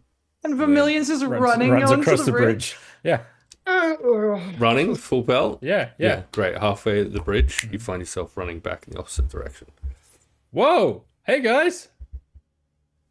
What are you doing on this side of the bridge? We're No. not. Huh. I'll do it again. Same thing happens. You run towards this figure facing away from you, turning Okay. their back to you, and Hey. you find yourself halfway across the bridge. Oh! Do it Hey, Vermilion. backwards. Back. Exactly. Okay, I run backwards across the bridge. Excellent. You successfully make it across the bridge. You're running backwards across the bridge? Yeah. Cool. Roll a fucking dexterity check. You Alright. dom. Fine. I don't see how this is dexterity, you say. Mhm. Lat dex, okay. 21. Yeah, look, you run really good backwards Mm. beyond this bridge. As you pass the figure at the end of the bridge, when you pass them, it seems to you as though the point at which you would pass them and see their front, Yep. to you, it appears as though they shift and you are once again looking at their back. Wow, rude, my Cool. guy. Hey, I made it. You should all run backwards across the bridge, except Sal, you should run forwards across the bridge. Sal, you should run backwards across the bridge because I'm on Can your we shoulder. hear Vermilion? Oh yeah, On the other side? Yep. I'm not gonna run. I'm just gonna Hey, Sal, you walk. should throw the sword across the bridge. Right. That's some really, really Backwards. bad advice. Thanks very much, Vermilion.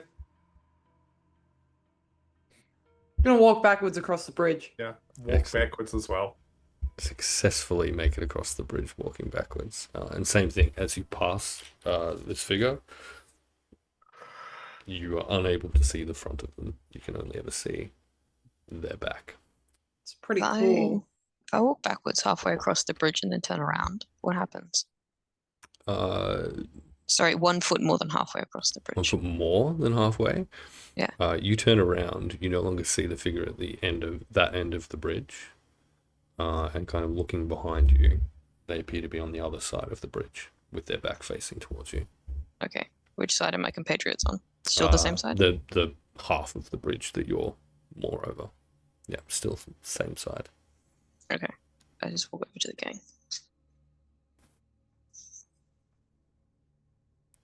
Great. Is there should we like just ignore this individual who's standing? I here? mean, he's not bothering anyone, so Oh, I know, but I'm just not. I'm a little bit Hey, just- uncertain. If does one of you want to go walk around the other side and look at it, and then I'll stay here and look at this side, and you go and look at the other side, and we'll see if it oscillates randomly between the two. I think you know, there's no point aggravating someone we don't need to. I don't know. I just think it's really rude to turn your back on people all the time. Well, you don't know that. Must admit, I'm kind of curious as to whether or not what will actually happen here. Cell is going to walk around the other side and see what he can see. You're walking across the bridge. No. So I'm just Just to the other side of the guy. to the other side. So like here, we're standing on either side of the guy. You were until Lilith did what she did, and the vision of this guy flips, and he is on the other side of the bridge, to the side that you're all on. Oh right, okay.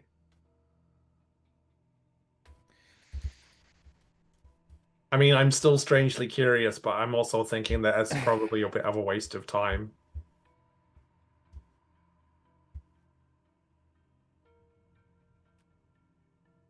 I throw a rock at the guy. The rock halfway across the bridge Ah, fuck. I forgot to immediately do comes that. back. You make a deck save. Yeah, 21. Yeah, good. You successsually dodged the Oh, rock. I forgot it did that. It hits Sorry, Sal in the I forgot nose, it. and his nose starts bleeding. Oh no. It's not profusely bleeding. It's just a little nick. Can I make a use minor illusion just to make like a copy of that guy and like place it in front of him? You can. Just to see, like with its face towards us, just to sort of see what happens. Not that I've seen his face. But, Yeah. you know. What is the face that you give to this to this entity? I don't know. I guess maybe because he's wearing a helmet. Yeah. Yeah. So maybe what I imagine the front of that helmet would Just a be. smiley face. Yeah. Okay. You do. You successfully create this illusion standing in front of this figure. It doesn't appear to respond at all. Worth a try. Well, that looks better. Let's go. Yep, onwards. I was like, Yeah. do you need like a handkerchief or something, Sal? I know, like, you really shouldn't be getting injured like this at your age. Well, I mean, firstly, I'm significantly younger than you, and also I don't know what this group's obsession is with my nose. That's more the blood than anything else. Well, I know, but it's like punching in the nose, getting rocks in the nose. Yeah, well, you said some stupid shit. You Well, I deserve mean, so to have get you, but I punched. don't go and punch you in the nose. Yeah, but I also tend to leave it alone most of the time. Yeah, most of the time. Exactly. Listen, we're keeping Malia away from Sal's blood for the time being. Thank Oh, you. I'm okay at the moment. Clearly. Shall we continue? I think so. Thank you. You're welcome. Eggs for breakfast tomorrow, maybe? Oh, now you want the eggs, do you? I mean, I agreed last time we talked about this. That's that true. look, That's true. Yeah, sure. I'll make some eggs for breakfast tomorrow. I'm a hobgoblin of my word. Excellent. We're fucking hard cut there to the next morning. And then let's say no one wants to do anything. Well, fucking bed it down. I have two things. Yeah, go for it. So I I just realized I've had I've had the ability to cast Water Walk this entire time, which would have made our travel through the Feybook significantly easier. Oh, I can do that as Without- well. I just decided not to. I without did the it. I use did of it the shoes. first time. Um, I just never did Oops. it again. It's very Lilith though to have that Yeah. and actively decide not to use Yeah. it to help people. I love yeah, that. I just don't ever scroll this far down on my spell list. Yeah, good. So I wasn't. W. I wasn't. Yeah, W. I wasn't. Third level W. No. Second, at camp at night, I'll wait until everyone seems to be asleep or meditating or whatever, and I'll in Tiny Wing's mind, she'll just hear fairy again, Can I talk back? not telepathically. I mean, what you do with your voice is up to you. I was gonna say, does Tiny Wing say this out loud or in her head? Probably out loud. There's been a lot of things talking weird around here lately.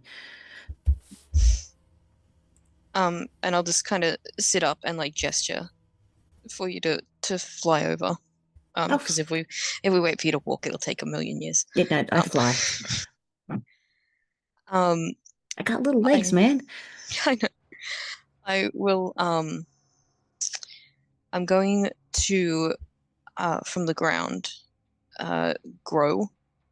Use Drawcraft to grow a plant that I saw in the Feywild, and just for the next like 20 minutes, I'm gonna talk Tiny Wing through like a herbology lesson, essentially, of I some gotcha. Feywild. Some Stuff. Feywild botany. Yeah, I've got to write every single word you say botany. down. That's the word I was looking for. In her book, she will write it all down. I figured she would. Because she also has Drawcraft, so It's weird that Um, Lilith had to put on a tweed jacket with leather elbow patches to do this. And she looks fucking amazing. Yeah, no doubt. But yeah, I just do that with a couple of different plants. Because it's kind of nice to have someone who wants to learn. It's kind of like the cycle of magic where Lilith is from. You learn something and then you teach someone else. when Lilith wakes up in the morning, because I know she gets up at dawn and Tiny doesn't sleep, you will wake up to a wreath of the plants, like tiny size, on the end of your bed that Tiny has made. Lilith decorates it, her horn with it. That's so adorable. Absolutely showed you only the poisonous ones though. Absolutely all the bad ones. Oh, excellent. I'm sure Mm. that won't become a problem. Mm-mm. And yeah, you wake up to a crackling fire and vermilion next to a pile of what you can only assume are ostrich eggs, beginning to prepare breakfast.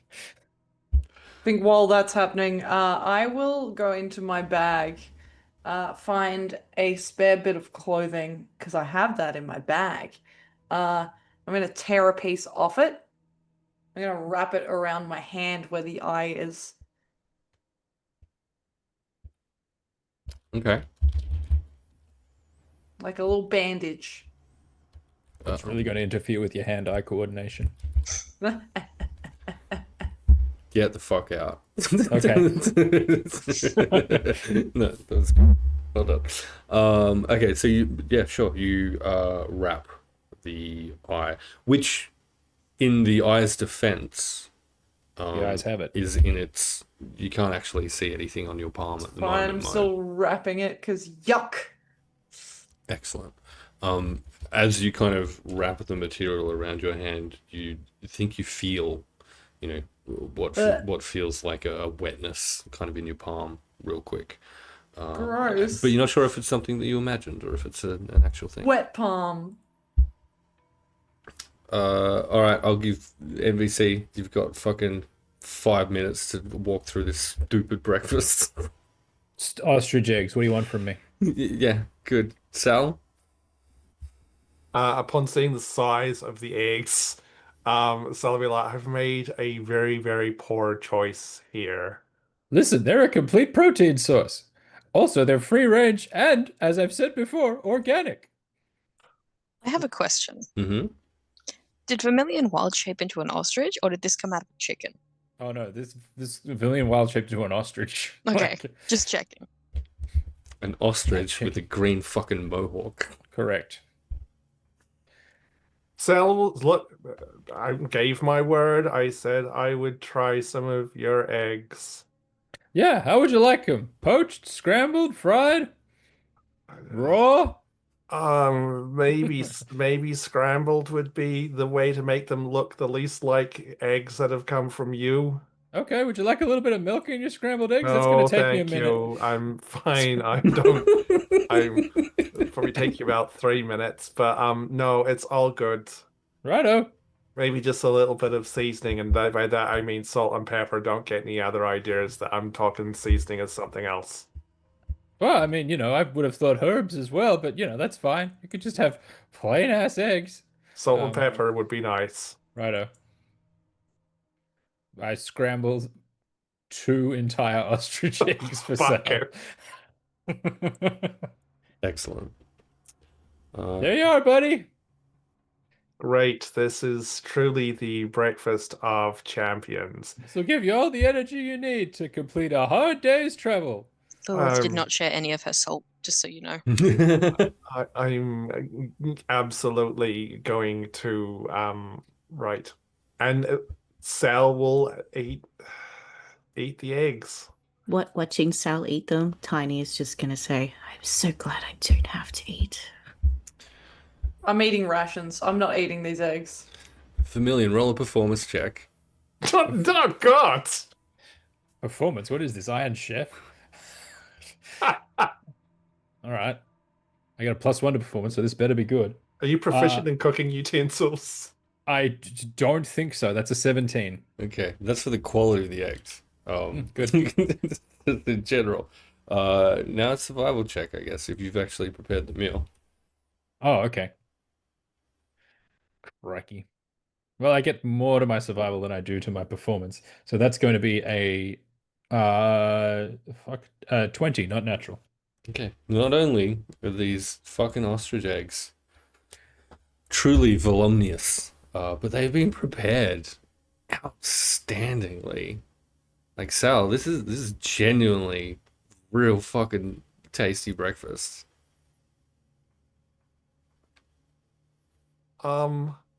So he'll finish eating. Be like, I'm Vermilion. Hmm. I'm that. What? I really didn't expect to Old? be saying this. No, I'm not fucking old. Oh. What I was going to say, I was going to compliment you Right. on how well you prepared your eggs. They were some of the best I've had in a long time. Now say it like you mean it. I know, because I'm kind of slightly torn about the fact that I'm saying this about food that's being produced from your very body. I'm getting a lot of very It's- conflicting It's emotions right just now. eggs. Yeah, I know that, but I'm just saying it's a very complicated situation for me. I'm not overly comfortable with elements of this, but I'm just The saying, only thing that's complex is the knowledge of where the eggs came from. right, which we're not going to talk about again, and I'm just going to once again say you did They a came very out of an good job ostrich. yeah, I know, of cooking those eggs, and they were very nice. Thank you very much. I appreciate them, and I have done what I said I would. Well done. Thank you. Good. Now at least we can agree the eggs are good. Everyone should eat them. Look, I mean, I can't speak for them. All I can say is they were surprisingly tasty. Fucking hell. Excellent. I'm going to go and talk to my sword. On that note, conversations or anything else that anyone wants to play out before you all head off for what will effectively be the last day of travel, I guess, before you expect to hit the river to the Unless the we north come of the across any Fable. stupid bridges. No, but I will cast water walk Excellent. so that I can take the bog shoes off. Love that for Lilith. In which case, after essentially another full day's travel, not quite full day, it's perhaps mid to late afternoon, and you hear the sound of this broad rushing river to the north.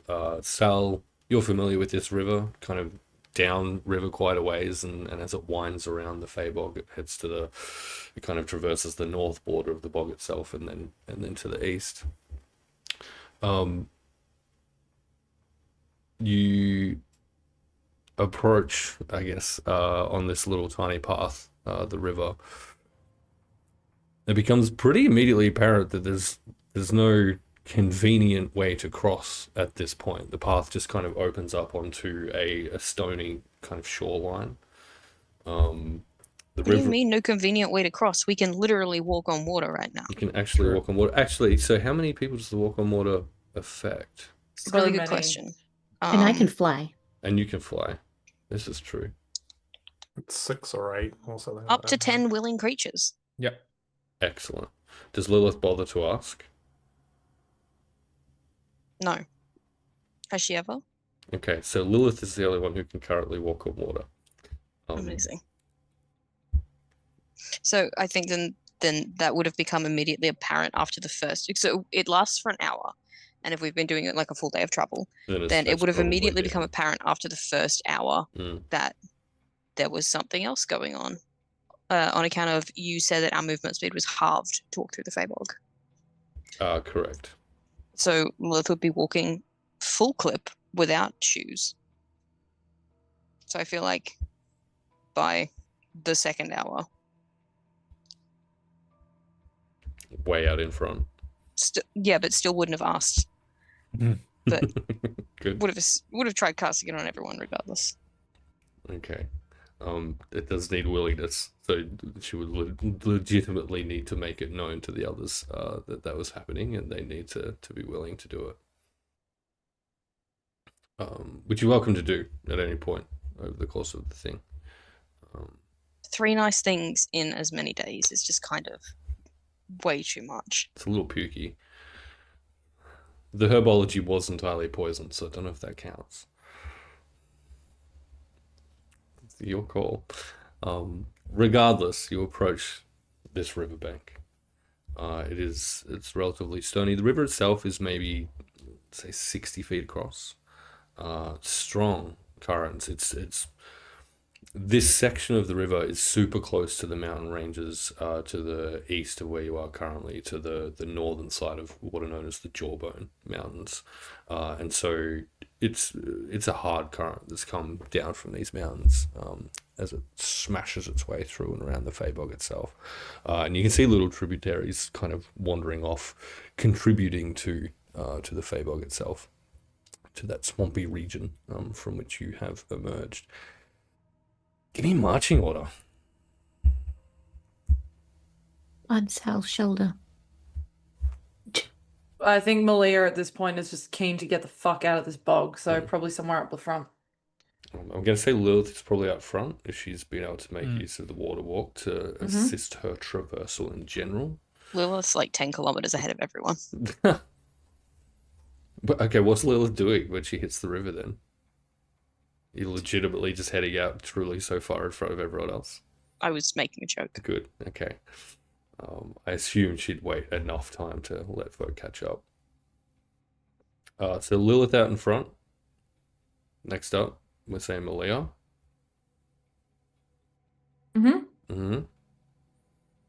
Vermilion, did you want to go at the back, or did you want Sal to? I go at the back. Okay. Is Vermilion wild shaping into something stupid for this part of the journey, or is it just Vermilioning? Are we just crossing the river? At this point, you're approaching its edge. You're not doing shit all other than that. No, I'm just hanging out. Okay. Keeping an eye on Cell to see how the eggs go stay down. Excellent. Good. Excellent. So with Lilith first, then Malia, Sal, Tinywing, and Vermilion approaching this river's edge, I'm gonna get. I think we'll do it as everyone. I'll get everyone to roll a perception check for me, please. Oh, it's my favorite check.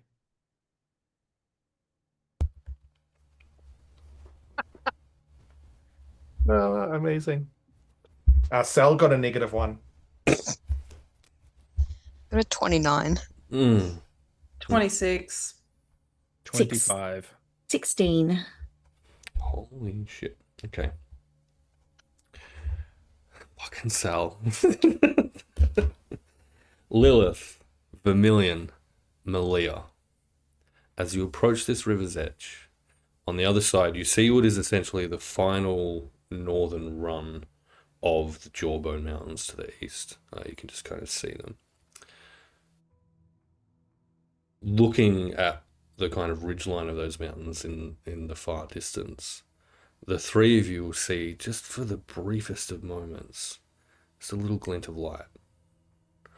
And then all three of you and Tinywing will hear a crack, not dissimilar to lightning, but as though muted. It's like a boom, muffled. And then moments pass. And then on the very same you've approached this river, falls screaming from the sky. The body, the figure, they're still alive, of Willett Wedgwood, the Owlin that Malia and Lilith you were both familiar with.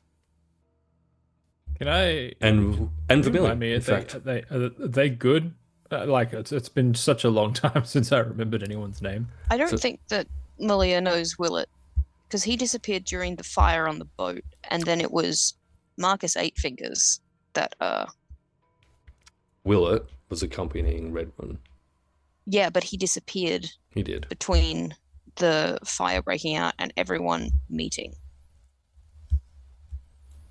You travelled with Redmond and Willett. I did, yes, but Malia didn't. Ooh. So you said Malia would be familiar, but I don't think Malia would be familiar because Willett disappeared before. That's a They great found- question. Hey, we'll review that at some point before next session, because we're going to leave it there. Hey, good job, guys. We played some D&D. It was real fun. Hey, we got out of the. No. We're wanna- still kind of. No, wanna go back- you're out. You were out of the We're in fucking the vic- Fabog. we're You in were the out of the vicinity. Fabog. You're between the Fabog and the rest of the fucking world right I now. don't think we should go back to Excellent. that orphanage. Excellent. I Hey, think we should go find the original boat. Yeah. fucking outstanding. Hey, let's go around and grab some little favorite moments for everyone real quick. We'll go in reverse order this time. NBCDM, please. Hello, I was Vermilion, and I'm NBCDM, and my favorite moment was Promethean absolutely denying me my cute little thing. Whoa, calm down. Ash. Hey, I'm Who- Ash, and my favorite moment was the way that 5 minutes before that happened, I messaged MVC and said, "Watch You did. Promethean She did do that. absolutely not let this happen." Specifically, the message was, fucking what was it? Watch Pro do all this build up only for it to not work. I was like, called it. Outstanding. Oh, hey, there's this cool mechanic where you get to do a cool thing when there's an eclipse. Hey, I'm going to try to do this cool thing when there's not an eclipse. Sorry There was about an eclipse, it just wasn't there. Yeah, or on the plane of existence that you're on. That being said, I did like the revelation that Barktongue was experiencing a reverie at the same time and meeting Vermilion in the future. Yeah. Like, that's wild to me. Yeah, look at the flowchart of fucking Vermilion's ancestral line in context Excellent. of reverie. Ham. There was some lots of little cool little lore drops. I think the stuff between Vermilion and Malia was, despite it absolutely failing abysmally, was super cool. It's a nice little moment between Lilith and Tiny Wing as well. Sal also Excellent. ate the eggs. Mm-hmm. Sal did eat the eggs. Saz. I That's really how they do enjoyed it. the oh hey, the sword can talk and finally getting its own damn voice. Well, yeah. Emily. I enjoyed having 2 Vermilions in one session. I had at first when the voice came out, I had the Zoom window like minimized for a second while I was reading up on a thing, and I got very confused. So no, it was great. Yeah, no, lots of cool fucking little moments. I love being out of the Feybog. That's great. Happy with that. Yeah, no, but yes, Vermilion 2.0 was great. Well, technically it's Vermilion OG, I guess. That fucker's Vermilion 2.0 or Too fast, 2 6.0. million. Too Fucking fast, 2 great. It million. was so good. What if we do a whole little side thing of it's just all of Vermilion's past lives? God Oh help my us all. god. That's the Halloween episode. Stupid. What did I enjoy? I enjoyed a bunch of stuff. So, Malia's cute little memory recollection of the family was real kind of cute. And that being triggered obviously by Vermilion stuff. I think it was generally a really cool thing to attempt. And to potentially attempt again under circumstances Just under say you which hate me. it It's is fine. more likely to succeed. It's real heckin' cute. And I especially love that Vermilion seems to prefer dropping into Reverie shirtless. That makes me real happy. Yeah, it was a gag the first time, but it's become the But now law it's a thing. Yeah, that's real It's a good. shame he's a 2 out of 10. Really. Just well, only when he's covered in bog water.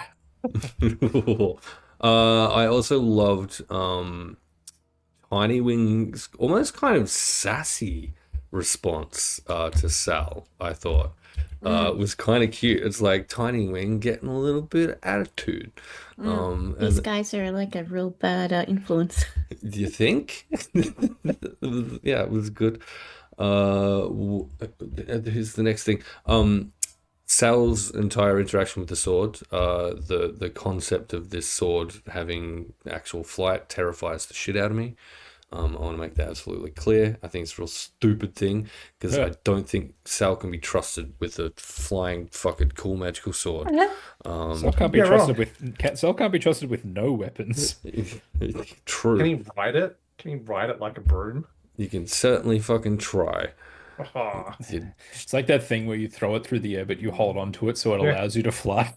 I absolutely loved 2 things from Lilith specifically. One, the cute little botany lesson given to Tiny Wing, and then the immediate, oh yeah, that's absolutely all poison. All the poison ones. Fucking stupid. And also that she gave Maggie one of her own teeth. Yeah. It grew back. It's fine. Yeah. No, that was pretty smart and cool. It's going to be cooked when Maggie uses that to scry on Lilith. I'm sure it'll be totally fine. With my amulet of proof against detection and location, yeah, she can try. Ooh, yeah, that's pretty interesting little magic item off, huh? That's fun. It's true. You know what else I liked? I liked that a bunch of people hung out and watched us play D&D. It was super fun. Hope you guys had some joy watching the thing. Because that's why we do it. All right, we're gonna raid Tabletop Obscura. Yeah. Yay! Yay! Hey, quick, everyone, yell over the top of each other doing your outros while the raid counts down. No. Hi, My I'm name's Emily. Promethean. I'm There's- the Why? Hexes and Vexes, Executive Thirstmaster. Why? Yeah, woo! Holy shit. Oh dear, that's not what I wanted.